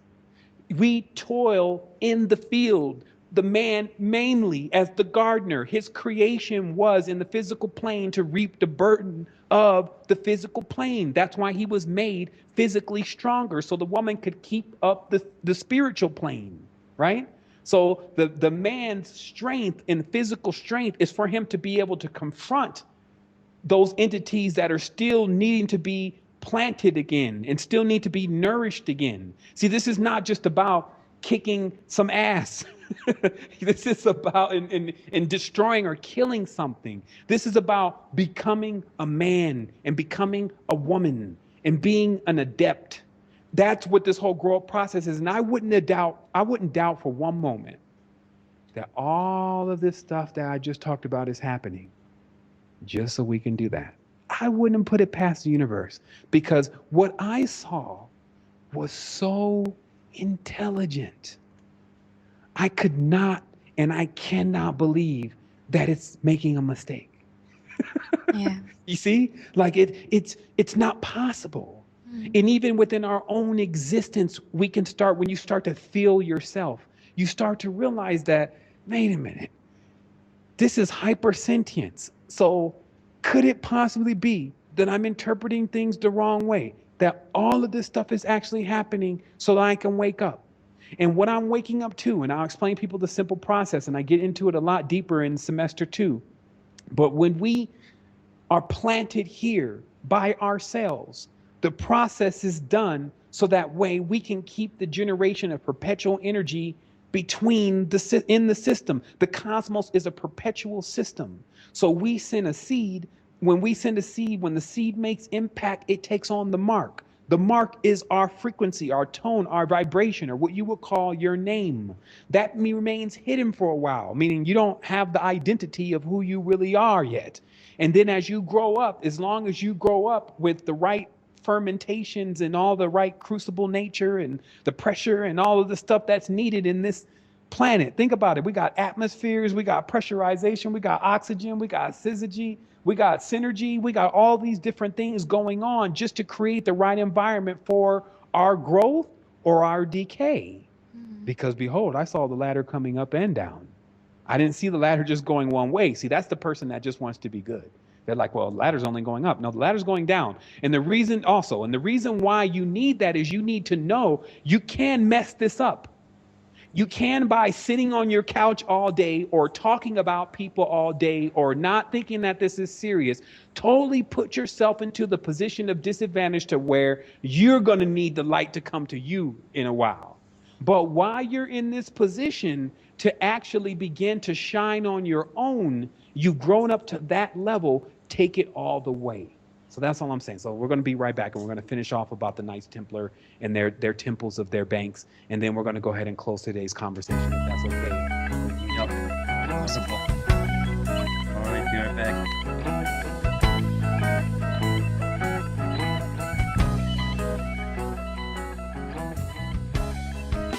We all want to see, we all want to be real, and we're searching.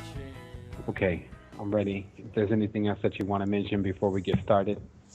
Um, well, there's one thing because you had mentioned it's going up and it's going down, and lo and behold, and there's one word that I was thinking about. If you think of the moving stairs or whatever, and this old lift, this old elevator, we had talked about it before in a conversation. Um, was called Paternoster, right? You had to jump on. It was open. There was no doors, and it was just going up on one side and down on the other side. And Wow. you just got to make the right step. You can't rush it. You can't be hesitant. And if you make it the wrong move, you can die on that thing too. So Yeah. that is just another picture to kind of round it up here. Exactly. And the easiest insight for people to have about what's really going on, also to kind of, because anytime you deal with twos, you're going to deal with duals. So I tell people well, I haven't got even a chance to talk to people really, because I'm completely engaged in so many things. But I advise you to find four. Like there's a sequence of how numbers move. And if you understand that sequence, and then you know the diametric opposition to the way the numbers move, then you can always find balance. So anytime there's a dual, will always be a four, just like in numbers, there's 2 and 4. So what we find, and then in 4, you'll find the absolute, like a truth. And the truth is that even in let's say our growth, we actually go up and down and left and right at the same time. That's what they call expansion. So it's just like a bubble. As the bubble begins to blow up, it doesn't just go up. So this whole idea that, oh yeah, I'm on the ascent, you're also on the descent, and you're also on the left scent or the right scent, whatever those terms are. Mm. And also what we see though is that those who they make themselves singular. You can find them going up into higher states of consciousness. You can find them going down into lower states of consciousness.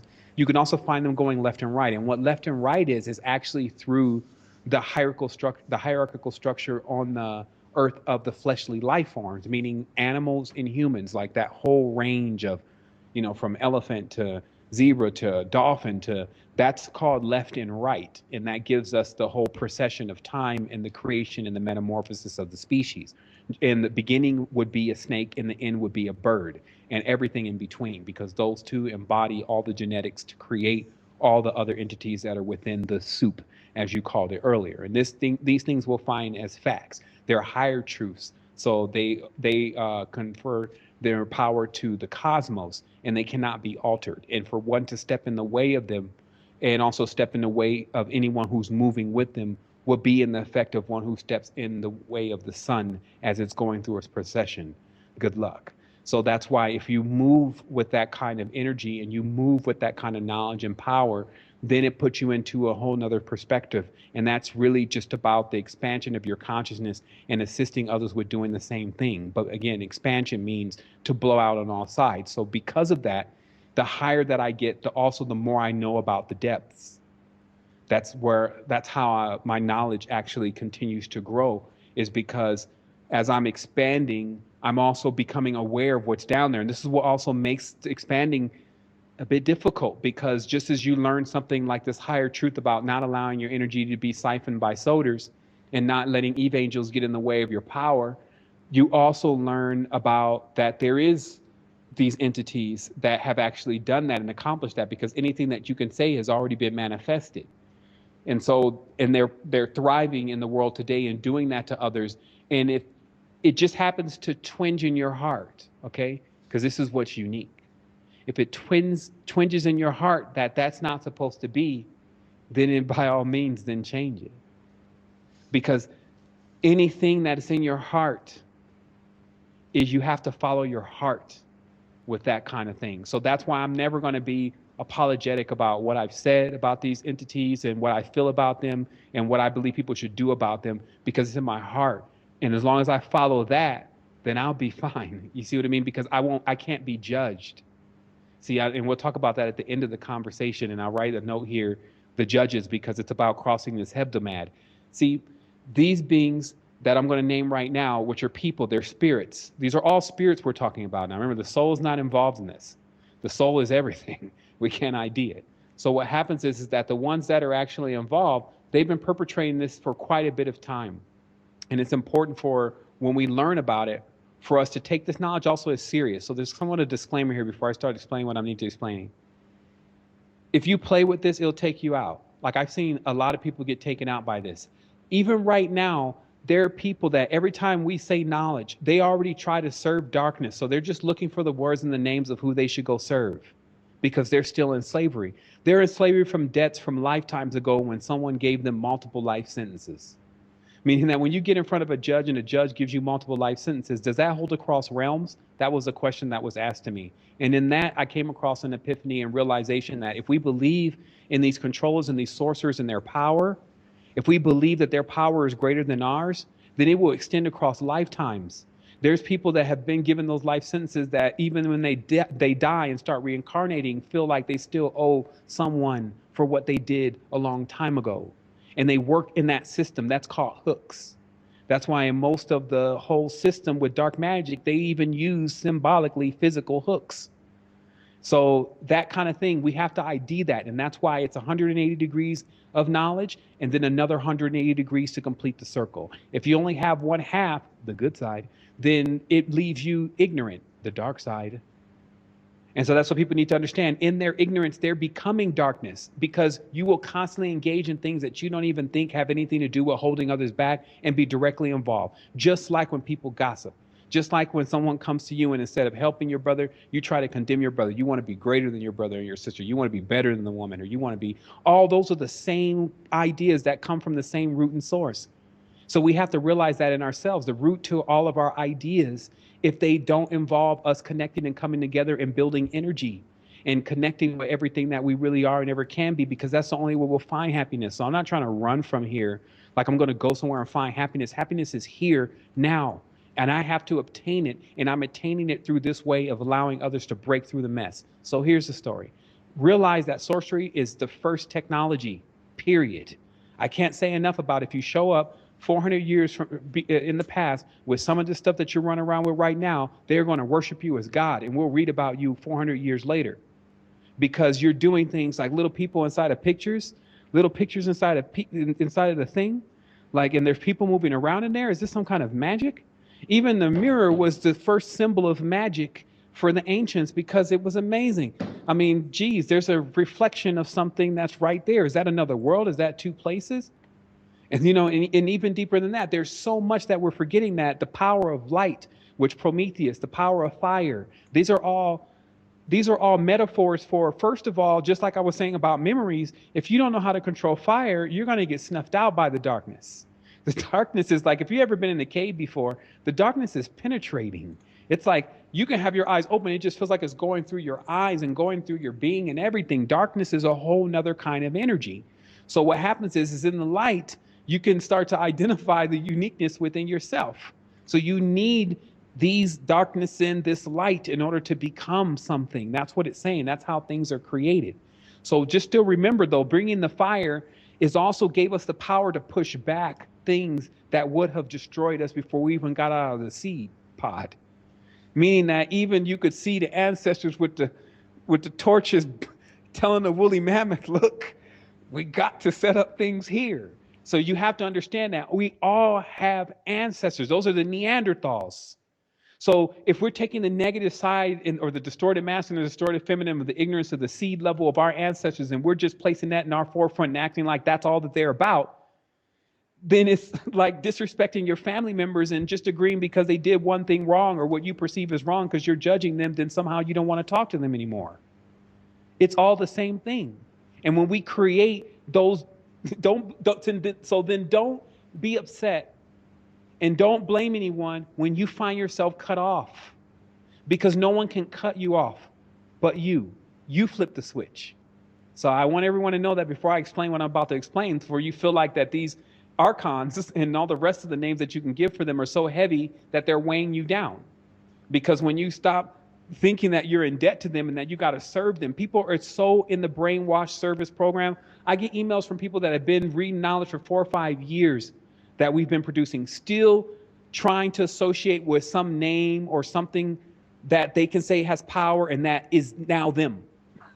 Yeah. Because that's the whole thing, is like it's just trying to take over your consciousness and take your power anyway. And the smarter you get, the smarter it gets, because you're expanding, right? And so this also shows us that whatever it is, it will always live within us. It's about whether we can contain it, whether it actually is put in its proper place, whether it's being, you know how you see someone that has all these powers and abilities. This is Hermes' motif. It's the same as Loki's. All this power, all this intelligence, all this ability, but doing dumb stuff.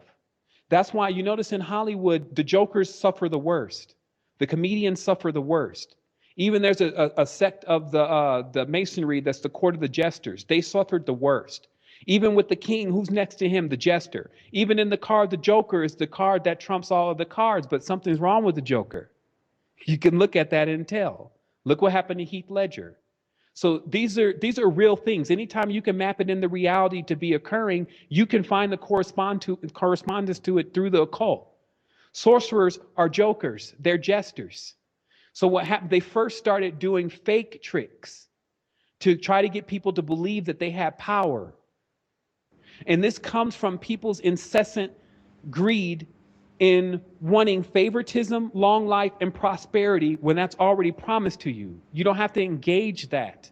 That's your allotment. You don't need to confirm something that you already have, right? But notice how all the cultures are rife with trinkets and all sorts of little bags and plants and all these different things that are supposed to give you long life, prosperity, etc., but not ingested, but just some carved out symbol. This is the corruption of the mind as it begins to lean on other things. So now all of a sudden, a twig or a branch becomes more powerful than a rainbow bridge.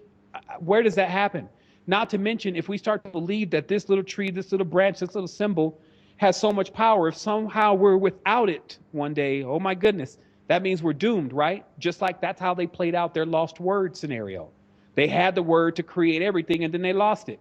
How stupid. You would think you would have kept that as if anything else, right? So just notice the game that's being played. So all these different trinkets and things left man wide open for the sorcerers. Sorcerers come using science. These are even these words today you can find in the organization, the Code of Zion. Even right now, like I have bought this device called the SIO, which is a handheld molecular scanner, and they just came under a class action lawsuit because of using that word. And then they brought up that word, and this is an Israeli company, is used within so many other corporations. They were wondering why they're being sued for it. But SIO and Sion is actually the root to the word of 2012 and the period in which that we will go through the emulation and the creation of a new world. Now we have to ask that ourselves then, are we going to be immersed into this new world, body of Christ, masculine, homogenous, whatever they got going on? Or are we going to finally go into the level that we're supposed to be with a world that is completely combined, where everyone gets to experience and express their uniqueness? So here it is. Sorcerers look for individuals like kings or people of divine lineage to try to tuck themselves under, show a few tricks to, and then get that king corrupted into the idea that through the use of this kind of power, which could even be explosives and fireworks, that they can control everything. This is the Jafar in the Aladdin, for Disney speak. Okay, yeah. So these sorcerers were all over the place, and a few of them are Apollonius of Tyana, which was a member of the cult of Apollo. So there was more Apolloniuses. This was Pythagoras, which of course is the headmaster of the Pythagorean Lodge, which encompassed Plato, Socrates, and all the rest of the guys of those days. There was Simon Magus, or Bar Magus, the magician, who even attempted to buy Abraxas or Oannes' power from him. And you see him coming through the Bible. See, only when you know this stuff, only when you live this, can you ever realize what's going on. And then, or if you're guided. So anyone who actually hears the conversation, you get the knowledge. That's called those of the guided. That means they don't have to go and dig all night and or run through some church and had something come out of the wall and all that to finally know this, because will you even make it through all of that? But I'm telling you, I know this because I experienced it firsthand. And I'm people who have met me to know what I've been involved with in attends to what I've went through. They say they've never seen anyone come out from that like this, with a family, with kids, with trying to help people. But I came out because that's in my core. I don't like favoritism. I don't like when one person sets themselves up over another, and I always go and root for the underdog. That's just who I am. And so when I came into spirituality, I'm a savant. Everything that I study and I learned throughout my life, I mastered.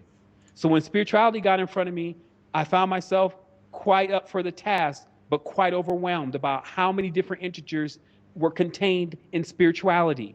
I mean, stuff was going everywhere.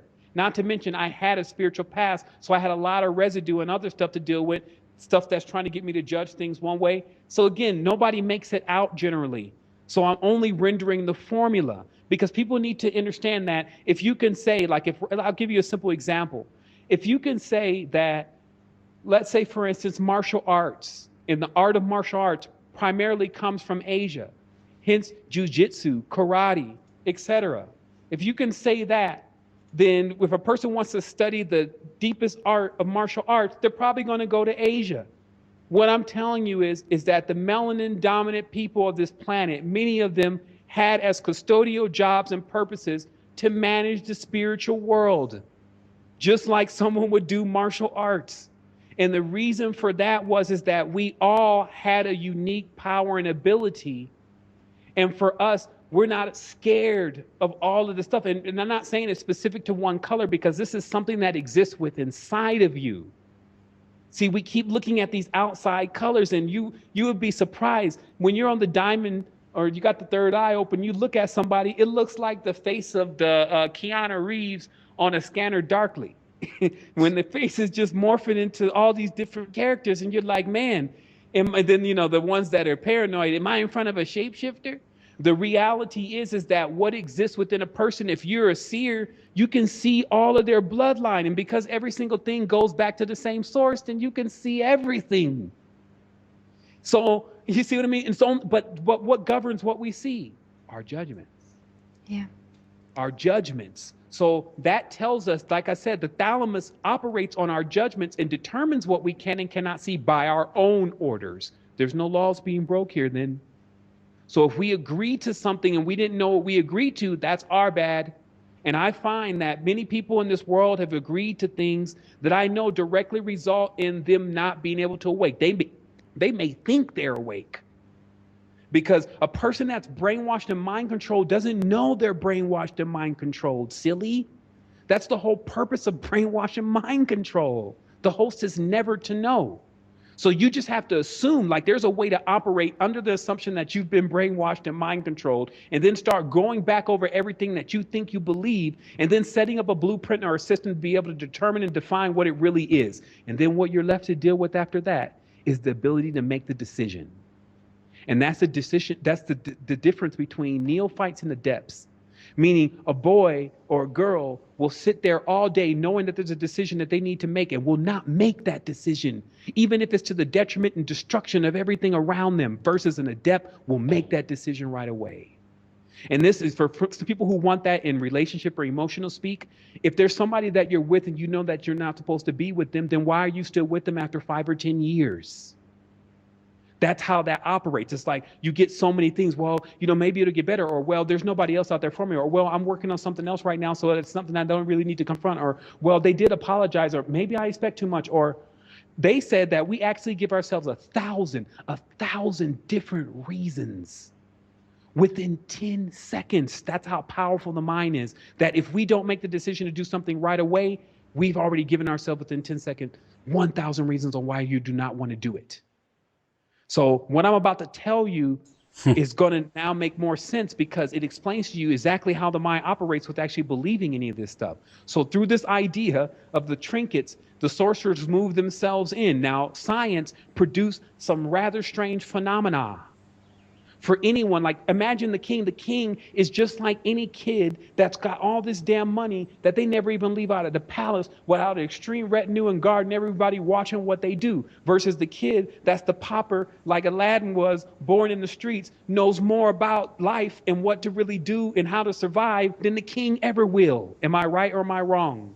So the truth is that the king never was really the person that had all this knowledge and wisdom. That's the truth. So what you dealt with was when the sorcerers came on them, they were like overwhelmed. Sorcerers move with a different kind of power that the king was not familiar with. The kings were the responsible for overthrowing the matriarchal system that had everything in check. That's when the masculines move in and dominate. But then they were no match for the sorcerers because the matriarchal clans were handling the sorcerers. The priestesses were handling these sorcerers with no problem. See, I'm just giving you a little foreground of what went on in history. So that's how you saw large groups of people, leaders, countries, be overthrown step by step by step as it is being done today. So in the midst of it, though, was just that idea that I could become the conqueror of the world. And someone feeding that idea to you. So you had it move from the Chaldean magic first. Okay, Chaldean magic is the strongest form of magic. It's Sumerian. Samaria is Chaldea. This is the birth and the root of the cult of the worship of a male, Tammuz and Damuzi. So then it moves from there into the Yazidis. I'm somewhat giving a chronological order. This is the Iranians that found the books and found the doctrines of practicing the magic from the Sumerians, which actually starts digging into necromancy. That the only way to actually bring a male back into the world without sending him through the womb is you have to raise him from the dead. Hello, that's Christianity. He raises from the dead. He's not even born of a woman. She's a virgin. See, we have to understand what are these people playing around with? I feel like I'm in a world where I'm somewhat one of the only people that know what the hell is going on just by critical thinking. If anyone believes this kind of story, and you got millions of people believing this kind of story, and we reverse engineer it, what are these people thinking? What are they really like under that skin? So what we find is that this dominant male undead god as king becomes the actual religion that everyone starts to gravitate towards through this idea that man needs to be everyone's god. This goes out in the Bible as Saul, which means salt, which is Saturn, which is the cube, gets elected as king over the Israelites. But before, they were constantly being told that, hey, you guys don't need a king. You don't need a king. And so this plays out. So remember, all this stuff about the 12 tribes of Israel, this is all zodiacal codes for MEs that are embedded into humans' minds. 12 tribes is obviously 12 signs of the zodiac. The 12 signs of the zodiac are the archons because they're the animalistic forces used to create a person's urges. Those urges act out in zoomorphication and can be written in writing called hieroglyphics. In the event that you write the words in the proper order in the sequence, you put out the alchemical formula in order to create life. Done. Okay? And life comes from fragments of the soul, which can't be identified. And it can't be identified, and we should be glad, because if we could identify it, we would become disenchanted with it. Thus, there would be no way out. So, because we still realize we have a soul and we want to really deal with that now, we're now ready to conquer these sorcerers. So just a little backstory of what they've done. So through the crazy Arab known as Abdul has read, he brings the Necronomicon, which was the book chained down to the floor in the vault of the bottom of the pyramid. He brings the Necronomicon to what we would know today as the Osirian cult, which are the Hyksos kings, greedy and ready to do whatever. They've just overthrown Egypt, which was Kemet then. And now their Necro army, which is something like what you would see in the movie Pitch Black with Vin Diesel, starts to move throughout the world as the Osirian cult, replacing all matriarchal traditions with patriarchal traditions. You get Muhammad, you get Christ, you get Buddha, you get all these males, but before, all these were priestesses. The temples were only for pleasure and abundance. Tell you the truth, those are the kind of worlds I'm living in. If you guys like this, y'all can hang here. I'm going back to that then at least, because I'd much rather deal with abundance and pleasure than scarcity, greed, hatred, jealousy, etc., which is the embodiment of the idea of this particular being, which you can read enough of in the Old Testament. If you just see how it really is, to chop off the heads of the firstborn and to kill other species and tribes just because they're not like you got a real issue. It's best if you're God to just get off the planet and go and build your own shit. Think about it. None of this shit makes sense. Excuse my language. If I'm the God and I created worlds and beings that I don't like, I'm a dip. Go create me another world, let them hang out there, and I'm done. So why is it so hard for a God, if they have all this power, to just go and do something else? Why do they have to mess around with people who don't even have the power to overcome them? Yeah. Because that's what's clearly written, that these people don't even have power to overcome this thing. It's coming with like a nuclear bomb that people are carrying with an angel, 2 death angels on top of it. I mean, what are we dealing with here? You see, but this is our history. But this is why when we're cut off, we don't know it. When we turn back on, which people call activated, then all this stuff starts coming in like a floodgate. And you start trying to figure out how you're going to interpret even what I just said, from when you're seeing that visually into something called English, which is like, already doomed you before you gotten started. So we see that we swam a long way. Instead of just having that 26 characters, we found this other 26. That gave us 52. That's the deck of the tarot. That's Egyptian, also known as a gypsy. See, gypsies use tarot. Tarot, the one that the English system is on, is 52 cards. 52 cards come out 52 weeks a year. This is a solar year for a solar god. This is not a lunar year for a lunar, abundant, pleasureful place that's running on magnet. This is the stress and the strife and the hissing and spitting and the serpent-like poison of electricity. You see what I mean? Powered by oil, which is blood money and blood energy, right? Like, think about this. This is this plastic and stuff. This is like blood diamonds all around us, because they got this stuff from destroying and pillaging not only our planet, but also the people who were standing on the ground, that felt that they were standing on the ground, that they felt that they were so cursed by being on. This is the tribe of Ham. They felt that because they were given the deserts, that they were cursed when the allotments of the land went out. But then when they found that the oil was in the ground, they exacted retribution upon their brothers and sisters for leaving them in the land of the desert, which is where you find the genies and the jinn, right? So through that same Chaldean genie jinn magic, we're sitting here trying to figure out how we're going to get out of this bottle, right? Because now they started working the necromancy, and you know that because OTO and the Golden Dawn is rife with it. But even before then, the Osirian cults had passed it on to the Hyksos kings, and the Hyksos kings started spreading through the world in the symbol known as Abraxas, 365, which gives us 365 days of the year, and 5 gods that sit on the point of the pentagram in order to torture every single spirit that ever gets binded in a pentagram 5-base body. Then the knowledge continues from there and is passed on to whoever it is that's going to be the next accursed people. Because to get this, that's why they call, they're the chosen people, meaning you've been chosen for the burden. See, when those people that we're seeing right now in Israel picked up that damn box and carried it out of Egypt, they now know they should have left it there. This thing does not play, and it's tearing them up.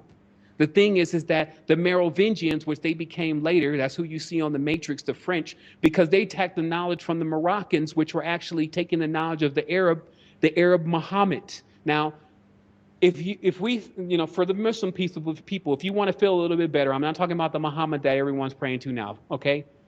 Or maybe I am. Because how many times can you go into Israel, or excuse me, even in Israel, Palestine, Pakistan, anywhere over there and ask for Muhammad, and not have to at least go through at least 3,000 or 4,000 people? You cannot go over there and ask for Muhammad and expect that that's one person's name. But it looks like that the cult of Baphomet is the cult of Muhammad. And what it contains is all the knowledge that Abdul al-Azred had, the real Necronomicon, and what they were doing in that cube or that box, which is basically a portal from the 4th dimension back into the 3rd dimension. And it runs itself, because, see, people don't understand. It all connects on the back end. None of this stuff is hocus pocus. To run a portal, it needs a power supply. The power supply must circumambulate like a generator. So all those people marching around the Kaaba become the power for the portal, so that they can keep coming in and out of the world from death to rebirth, again, as if they're being baptized in the 4th dimension, and then rising back out of the mouth of it, which is coming out of the snake, as they call it. So Abraxas, which is the chicken head god, 365, aka Jesus. It is the most powerful symbol in Voodoo, and it is used still, Jesus' name right now, because it is known by anyone who practices spirituality that Jesus is the strongest demon in hell. So every time a person prays for nefarious and materialistic things, they generally evoke demons because they're the only ones that get into that kind of stuff. Yet they don't know. If you want a car so you can be in debt to Knights Templar and their temple, which is their bank, that's why it shows you when Yeshua came through, they had made the temple their bank. Think about what's being said. When the Messiahs, which is anyone who comes in, is like, hey, I don't think we're supposed to be doing this, comes in, the temple, which is a place of worship, actually was synonymous with the bank and where money was traded. What's being given right then is the hint that the Knights Templar were the ones that were actually conducting and funding the cult of Jesus and funding all of the cults from since day one coming out of Chaldea. Right? They're getting the knowledge here on OpThink today. As we keep going with this, we find that the Merovingians then decide that they're going to disperse this knowledge under the term of Hermeticism and Gnosticism, which is actually ophilatria. It's the worship of the snake, more specifically one snake known as Set. So as they get it, it continues to ravage them. Now they got these ideas of that they're going to actually, and all the time, remember, all the time they're pillaging the divine feminine. They're taking the knowledge and they're turning it upside down. Every single thing that they're grabbing from the truth, they're turning it around into their falsehood. Hermeticism is born, Gnosticism is born, and then all the different practices of Gnosticism, Hermeticism, and ophilatria are rife throughout the land. This despoils the people. And then at a certain point, the knowledge makes it in, because as it's spreading through the world like a plague. See, this is what you're looking at. It's the what they call the Black Plague. And it's spreading through all the people, and they're becoming infected by this idea and this belief system that something is king over them. So then it passes to the Cathars. The Cathars give it to the Catholics, or who were the Jesuits, and they're really the same. The Catholics and the Jesuits get it. And then through that, because this being is moving on a hyperdimensional level, the Catholics never see it coming. They got entire Orthodox Christianity in their own selfishness to create a God. See, they wanted, the Catholics who were the Greeks, they wanted to make a God so bad and just to make the whole world worship their God. And they thought that idea was unique to them. See, what you're watching is how the world is toppled, because each of the groups that I just explained to you are actually on the key ley lines of the entire world. And something is coming to them at the same time, telling them that they're the ones that are going to rule everything. How are you going to tell 7 people that they're going to be the one that's the ruler? So this is what happened to the kings. All their minds was poisoned at the same time by a hyperdimensional entity, because it exists outside of time.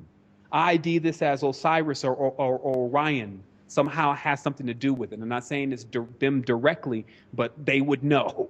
So what happens is that this knowledge then, as the Cathars, the Catholics, now the Jesuits, they got their thing going on. They've built this sanctimonious kingdom that they've of all white, and then where any punishments or sins or anything that has to do with female that's done, one should be punished by it. There's no partying. There's no nothing.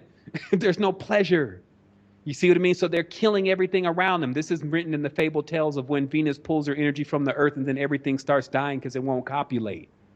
This is because the Cathars issued a bull or decree throughout the land in order for everyone to basically be like Mormons, that there would no longer be any more sex, because they had gotten to the idea that woman was the creation of evil, and that by coming through her womb, we were putting our own selves back into the realm of a life eater. You see, and that same stigma that they created within their own mind actually wasn't a creation, but comes from what Jung explained with their hardships with being in the Caucasus Mountains and living in caves and having to deal with elements that were very disastrous for them, meaning the acts of God, as they call it now, meaning when weather turns against you as a person, when animals and beasts, which are intrepid, like you're not going to be out there with a saber-toothed tiger and a warm baby inside of a cave at night and expect for some to wake up and maybe you and the baby are dead. So you see, when you go into history and you go into the minds of the ancestors, you realize their plight. And only then can you have compassion. So you're not looking at it as, oh, that's another white person, or that's another black person, or all these Chinese, and they're taking all the jobs. And you're not looking at that anymore. You're just crying. Because the pain and the sorrow of when we're disconnected. And only when we come together can we sustain ourselves. And that's our lesson. And the university, which is the universe, has no problem with teaching us. It does not have feelings like we think it does. It has a positive and a negative and a neutral. And it operates as if it's a machine, keeping those three in balance. Not good, not bad, and not balanced, but all three. That's what creates a cosmos. That's why I said when looking into it, when staring into the eye or using the eye of the cosmos to stare into life, you realize the level of sentience. And it's awestruck. You're awestruck. And at any point when you ask a question about this minute situation that we're dealing with on earth, you pierce it like laser. This is what the term Lazarus was, to raise one from the dead. Meaning you come back with so much power and truth and light and energy, you can raise the dead. And that's not the same as the necromancy that they're utilizing, which is ripping people through dimensions. You see? But we don't have time to talk about that. So the Catholics weren't prepared for what the Knights Templar had done. See, the Knights Templar were already so steeped headlong into the buffoonery of wickedness that they had already enslaved all the people in their whole land. They were the feudal lords. Because see, remember when we read about the time of the feudal lords and the serfdoms and these empires that are basically taken over by warlike clans? The warlike clans were the embodiment of the distorted masculine. And it infected the Aztecs. It infected, you look in the books, you'll see it infected all the people. And it was the same thing, but it was happening on two different sides of the world in two what would appear to be different ways. But when it met head to head, surely the warlike clans had delved into much more darkness than the Jesuits had with their genie-based magic.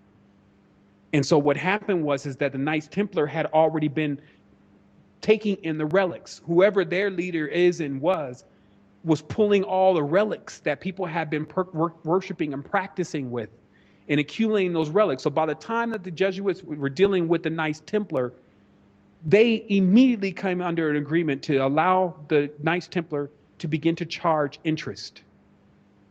Okay? So nobody could do that back then. Even to this day in Islam, it is illegal to charge someone interest. Look into Hadith. So the Catholic Church was the same way, and Orthodox Christianity was the same way. You couldn't charge interest because everyone knew that if you charge interest, you would enter Set. Set would come because Set never allows you to be free because you'll always be in debt. How can you make more money unless you've taken it from another person to pay back your interest? Yeah. So it starts the chain reaction that can't be stopped until everyone puts the brakes on it at the same time. So what happens is the Knights Templar, they're infested with this. It's controlling them. See, this entity specifically, which we've been IDing across multiple realms, when it enters into one, it does not just stay in that one. It can enter into thousands, 2,000s. It's that expanded as far as where it's at. So you could have 20, 30, 40, 100 men all possessed by one entity. And that's how this entity generally moves. So it had completely infected the Knights Templar. They built Chateau Rajan or Roland or whatever it's called, which it's the crypt. It contains all of the essence of the entity that they're worshiping and all the symbolism. Everyone has already most people have done their research on that, but that's just to understand what they were up to. So now they got this interest, and now they also got something else. Sheep. They have good, soft meat. And these are all these new, naive Orthodox Christians that have just been converted to Christianity and given a story that's not actually true to form.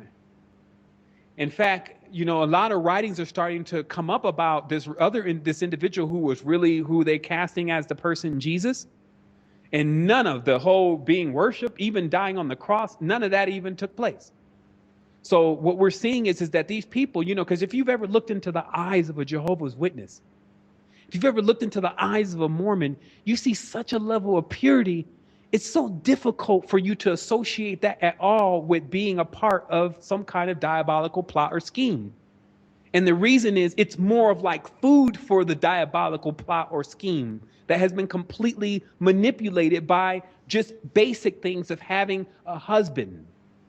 See, when people are put into a feminine or receptive kind of status because they don't know where their power is and they're depending on something, then when something's strong, the king, I'm the king, I'm going to protect you. All the kings had the same story. We're going to protect your kingdom from all the vile nastiness and craziness that goes out there. And for that, you're going to give us your taxes. And your taxes can be your children. It's just like the military contract. We own your children. We own your life for the next 10 years. We own your, that's what those contracts say. Right now, it's not symbolic. Wake up, people. They say all your property belongs to us for this particular term. So anyway, so that's what was going on.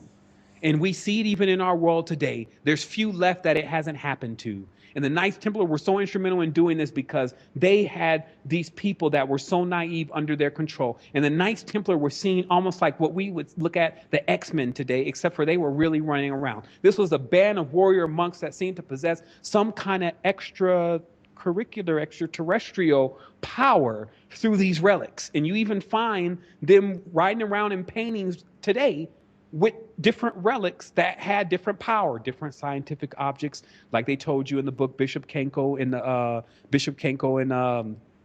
the worship of, oh man, it's just Google Bishop Kenko. But anyway, there's where this entity lives is also in somewhere in the sea, and in the sea was being produced all of what we see today as technology.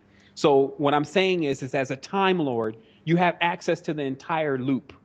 So it's obviously if this thing, which could be Akhenaten or anything for that matter, has knowledge of the future, then it has knowledge of technology from the future. So telling somebody that serves it or giving somebody that serves it one of these pieces of technology to do something to groups of people that are way behind in technology to cause some kind of phenomena that God has power, right? Because think about most of the people that you're reading about in these books and cultures, some kind of phenomena happens and then they're just like awestruck by God's power. And we covered that before about God is a weapon when we revealed that the true weapon that we have in this world, which we're calling God, is a nuclear weapon that we threaten other people with as a country. And if they don't do what we tell them to do, then we drop the weapon. That's the God that they trust. And that's why the weapon was created from the reverse engineering of the Upanishads when it explains how to make a Vijnana Shastra or how to meditate and make yourself implode, which is the beginning of meditation. And then that knowledge is taken and then reversed and explosion is created. That explosion becomes splitting of Adam. Adam, of course, being the first man, which is androgen. Adam is then split. Now two are there. We call them male and female. Yeah. And then from there, through their conflicts, more energy is created to drive the chariot of this beast. So at this point, I'm not pulling the chariot. I've been pulling the chariot for 8, 9, 10 years. I suggest we stop pulling the chariot. Surely what could happen after that will not be worse than what's already happening now, seeing that our children are being hijacked. Our children are lost. We can watch them right now. Like, forget our children. We're kind of lost. Yeah. Grandma's lost. Granddad, our mother, our father, they're lost. So it's not exclusive. We're not blaming anyone for this. I'm just saying, if you're going to get through this and you're going to do something about this, you're going to need this. Like, you're going to need this knowledge because it equals application for you. So the last part of this is, so the Knights Templar, as I was explaining, they now have these Orthodox Christians. They're protecting them. They're protecting them so they can make their passage through the Holy Land. But what they're also doing is using this as the primary reason to go through these people's land and take areas like they're doing even today. But they were beat back. I'll tell the last part of the story. What happened is that they end up starting all these forts. And there's a reason for this. And you can still see a lot of the Knights Templars forts up to date as a pass in from normal areas in Europe all the way through passage, all the way into the Holy Land. Knights Templar built forts, 100 feet thick walls on some of these forts. These are master builders. Hello. And in these forts, what they had in these forts were banks. They were also garrisons for their troops. And so as these people are going and making their passage to the Holy Land, what they're really doing is taking these Arab tribes' land. Let's just say it like it really is. These Orthodox Christians that are coming through to see the Holy Land are also attempting to occupy the area like Israel is doing with Pakistan. It's all in Palestine. It's all a political move to attempt to basically dilute this kingdom. But because the root of the magic that these people are depending on actually comes from the country that they're trying to overthrow. Saladin, who's a chief magician, Saladin actually is the one of the great serpents. That's what the name means. Destroys these people. And for a time, though, because now you see that they're back out there again. And this time they have more ammunition, they have more magic, they have more power to try to do the same thing that they did before. And I'm not saying that either one of these religions is right or wrong. What I'm saying is, in the end, the people will be the reward. That means you. So I'm not on either one side because I'm not nobody's reward. So think about what happens after this. So now the Knights Templar not only are guiding this passage through into the Holy Land, they're also sewing up areas. They're building more Templars. They're building up more temples and fortresses. They got the Hospitallers with them. More people are migrating in to see this Holy Land where their Jesus has been born, which is a fictitious God that the Catholics created. And then the last little blow comes in. Because so many people are getting robbed by real 1001 thieves, when it's 1001 Arabian Nights and the thieves and the marauders, those people were being subject to them so much that the Knights had a solution. If you deposit your money in wherever you started, let's say in Europe, you could then get a check, which is where we get the word check from today, from them. And then when you get further into the Holy Land, you can go into one of these fortresses and redeem money from that check, the first bank. People don't realize how crucial it is to have banks and currency, especially in the world today and in the world of antiquity, because you can't just go out. Everything is not for free. That's the feminine cycle. That's over. They decimated that. Now everything costs. So you don't have credit cards. So you need to carry all this gold because there was no fiat currency. That didn't make any sense. The Knights Templars invented fiat currency. So before then, you had big bags of gold. And if you were going somewhere like the Holy Land, this is how you reverse engineer it. You got a month of caravan travel. So how do you, so you need camels, you need wine, you need oil, you need salted fish, you need all these different things to make this whole journey, right? So what's going to happen when you get out there and you're like maybe a little bit too far from home and the 1001 Arabian Nights roll up on you? So that's why the Knights Templar became so powerful, is because they actually created the system of not only money, but they also were working with Diaboli itself, because also with this system of interest, they plunged many of the kings into great debt.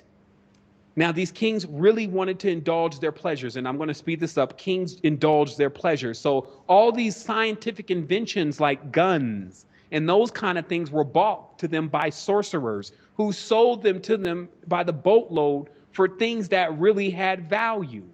Until the point where, like the relics, okay, in countries and people and people who had clear lineage and all sorts of stuff, the Knights Templar came into possession of all of that. And then they made their greatest blow of all time. They faked their death, which we call Friday the 13th, when supposedly the Catholics, who had no power compared to the Templars, send the Templars to their deaths, call an Inquisition in and torture them and get all, and in their testimony, at least they do admit in their testimonies that the Knights Templar admitted to worshiping Oannes, who is Baphomet, and actually spitting on the cross and having homosexual relationships and all these different things that they themselves admitted to. But this is all a play, because we even see in the Catholic and the Jesuit church today, all that stuff was like commonplace. So what you're really seeing is that they faked that they were condemned from society so that they can disappear. That's how the banksters disappeared. And they said the ones that you did know about were absorbed into the Knights Hospitaller. So they're even telling you, hey, they still went on. They just joined in other groups. They changed their name, and then supposedly Knights Templars never existed again until one day they rise up and they start all the secret societies that we see today. And then their spiritual arm becomes the OTO of the Golden Dawn, which practices a level of magic that is so abhorred, because what they've done is they've gone into Persia and they've grabbed the names and the mantras of entities that I cannot even give you a profile on as far as how much they don't fit into the equation of what we're doing on earth. Meaning that they've got a hold of what we call sex magic in Tantra of a dark nature. And that's basically necrophilia, having sex with the dead.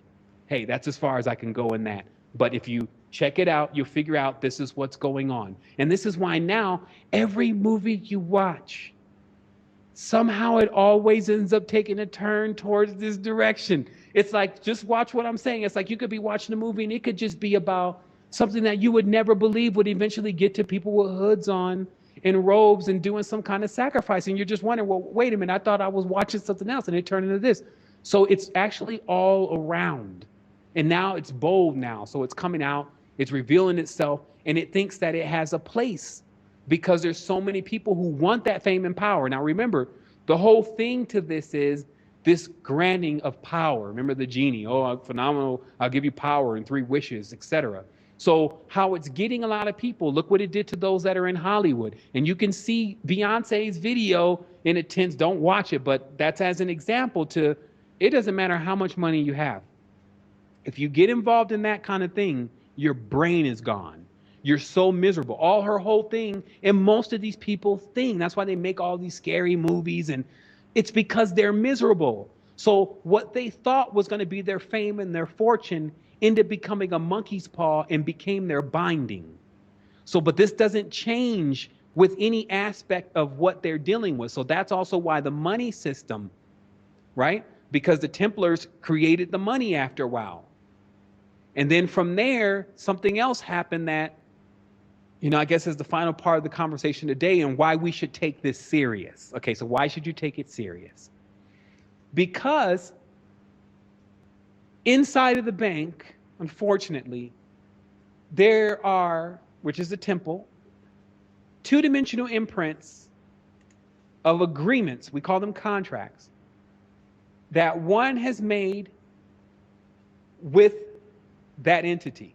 That's how sneaky it got. It just created banks and it said, hey, if we let people borrow money, then they sign these papers and they say that they're basically indemnified to the bank. Like basically they owe us, but they don't know who us is. They just think us is trading on Wall Street and that us is in a suit and us looks like, you know, what they want to be, the fresh, clean, successful person. That's what they think us is. But no, us is the entity that wants to indebt souls. And that's why their system has got everyone always in the rat race. So someone asked me the other day, and I'll do the favor answer that question because I said I was. So how, if we have to use this currency, because right now, you know, I had to transact today. How are we ever going to get out of this? It's like crawling before walking. Surely no one can wave a wand around and snap their fingers, and then all of a sudden they don't have to use their name or money anymore. I mean, unless you're ready to check out. You must not have no kids. You must not have no responsibilities.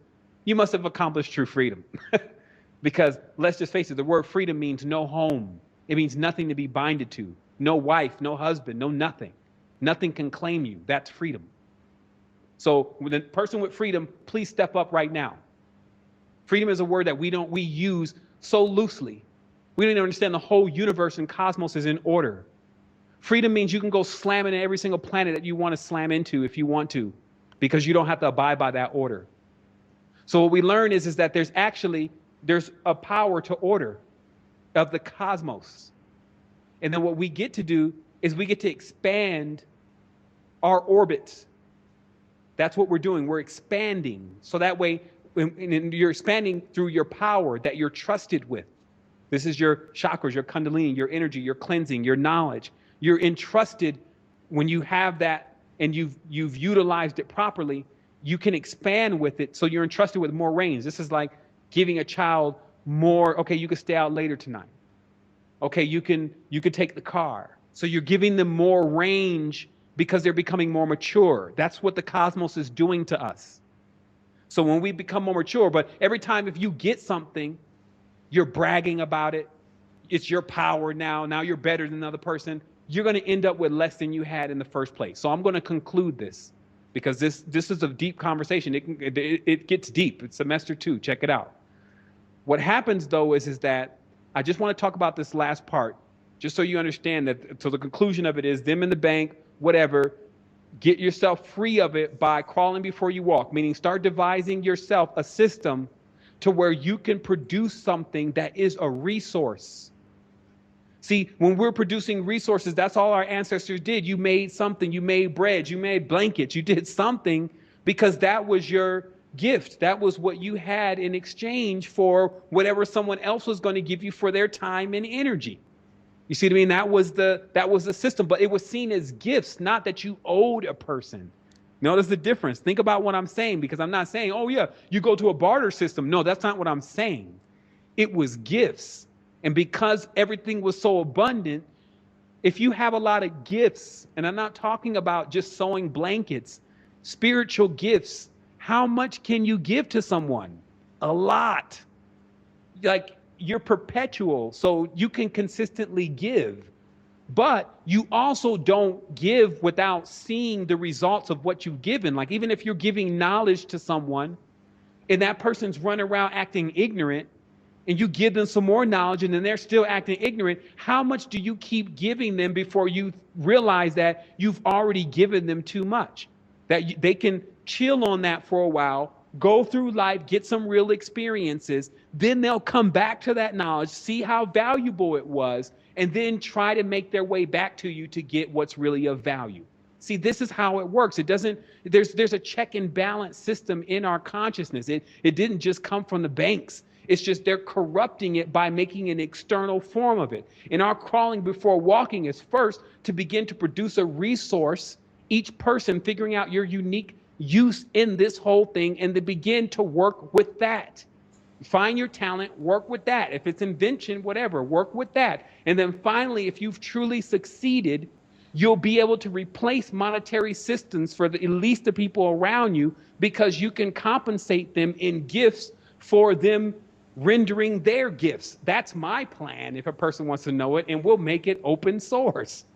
So, but at the same time, if you're talking about cutting off money by tomorrow and that we don't need any money right now, so then so anyone who would do that would be totally hoodwinked by, whatever was controlling their mind at that point, to think that you're going to be able to get out of this without finding the way to get yourself out of the mire, the step-by-step process. So answering that question. So the last thing, and here it is, and this was a powerful one today. I even feel that. Yeah. But the last thing is the judgments. Okay, so just like I said before, that at the end of the day, when I look at things now, I don't say it's good and I don't say it's bad either. I just observe it. I add it to what I know. I calculate it. I put that into perspective and I keep it moving. And the reason why you want to do that is because when you hold on anything and you stick on that, you now put a beam into it. Like you're kind of putting power into it. Okay, even for that moment that you're focused on it, it's giving light to it, because you could focus on anything. So anything you think about for one moment, you've stopped there to focus, and you're now pushing energy directly into it. So what happens is that the ancients talked about, in order to get out of all of this, to get beyond the rainbow, like I said, somewhere over the rainbow. Okay, so they're really talking about to get over the bridge and to get into the area where there's no scarcity. Okay, to do that, you need to cross the rainbow. And the rainbow, as it's depicted, let's say in this mythology, has 7 colors. Those 7 colors then check out to being archonic forces, basically 7 trials that you will need to go through, 7 elements, etc., that you will need to gain the knowledge, wisdom, and experience of in order for you to go through. And that's actually what we're experiencing in life right now in the prism, because we're seeing all the variations that these 7 colors can create, and we're just using those notes or those terms and these numbers just for examples. Okay, so the next level then is what it's explaining to us is that these also are divisions, because we have to admit that anytime we say a word, the whole embodiment of word, thus sound, thus frequency, thus shape, and thus color, because that's the universal language, right, is to divide.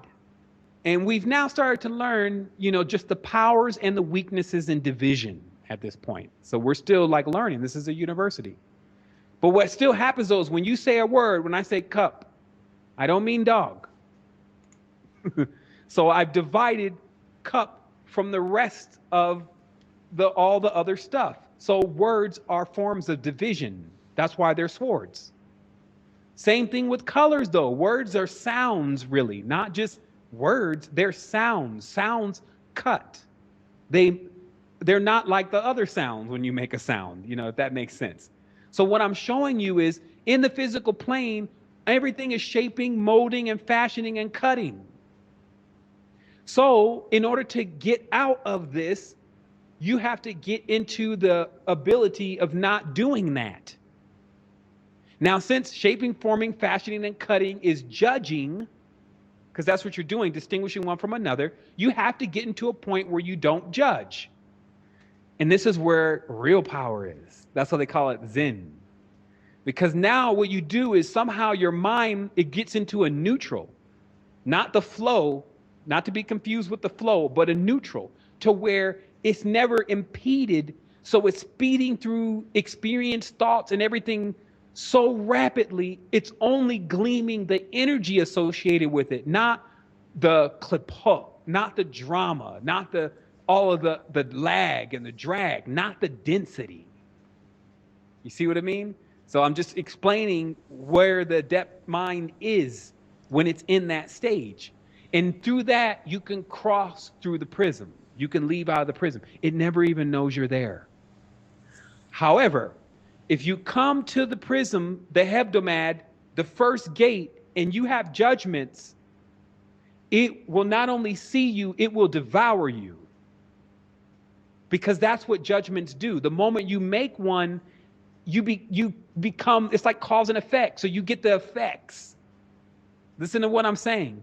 So if you never judge, there's no effects.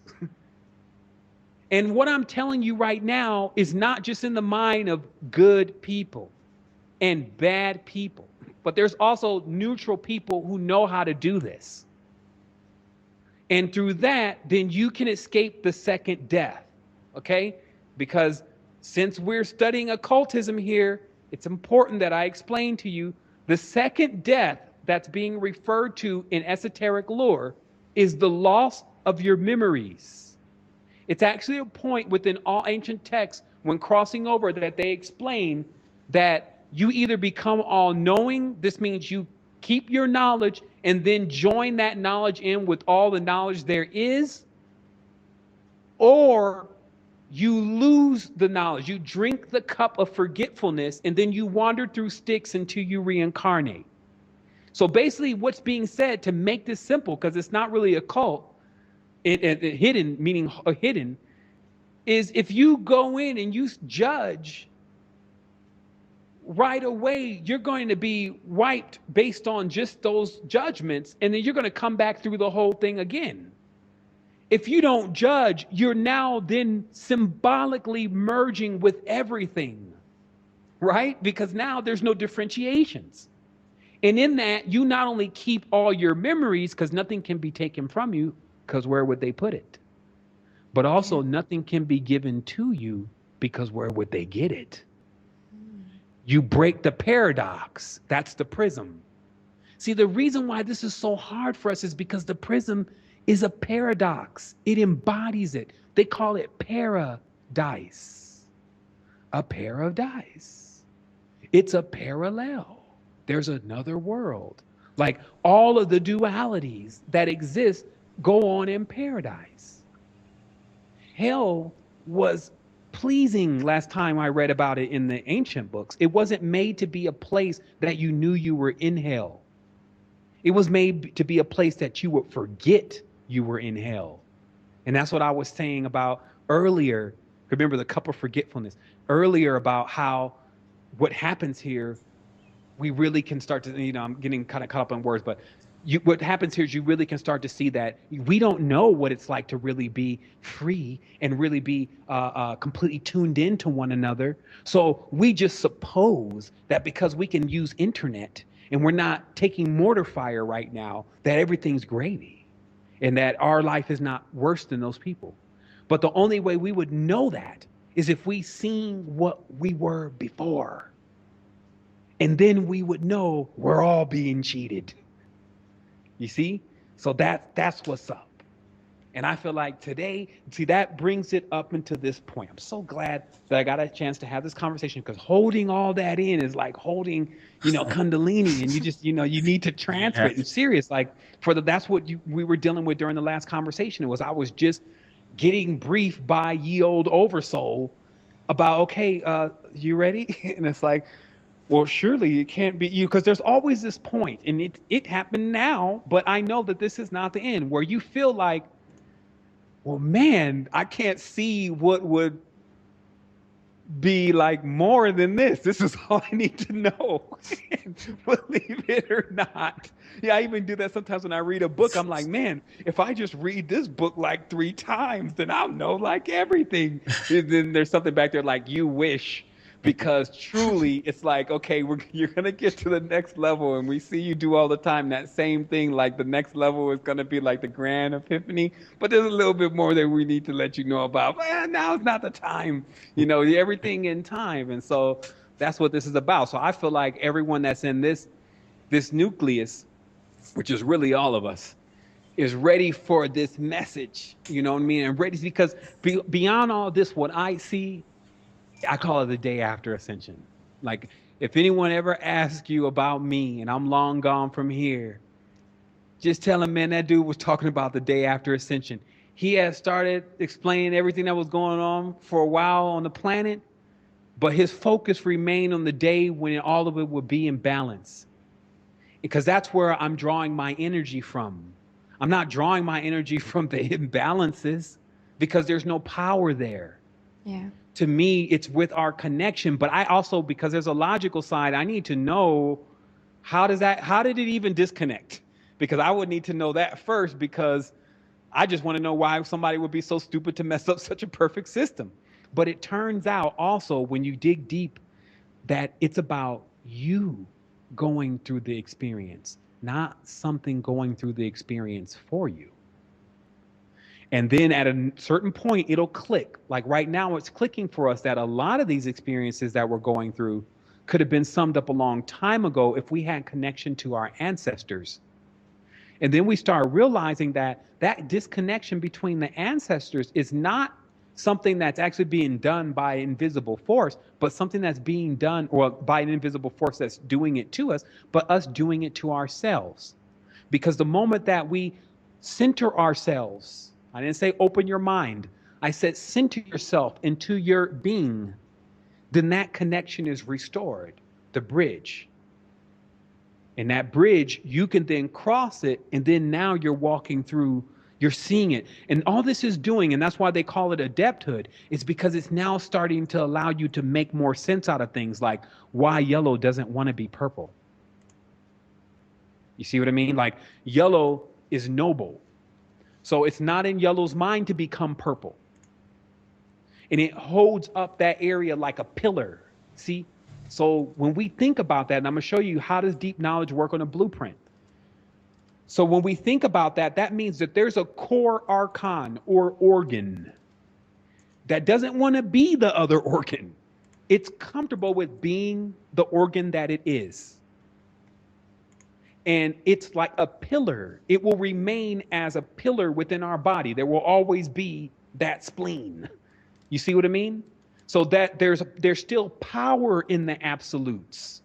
That's why they say that the absolutes couldn't be chained down. When you read the ancient writings, it says the problems with the archons, and this is all metaphor, was that they were so wild that they would not obey the order. So this is akin to if you try to take a lion and then you got him all in the house and you want him to eat quinoa, I mean, you're going to have some problems. So this means that there's primordial energies that don't have an interest in becoming what you are. They're just holding up their station.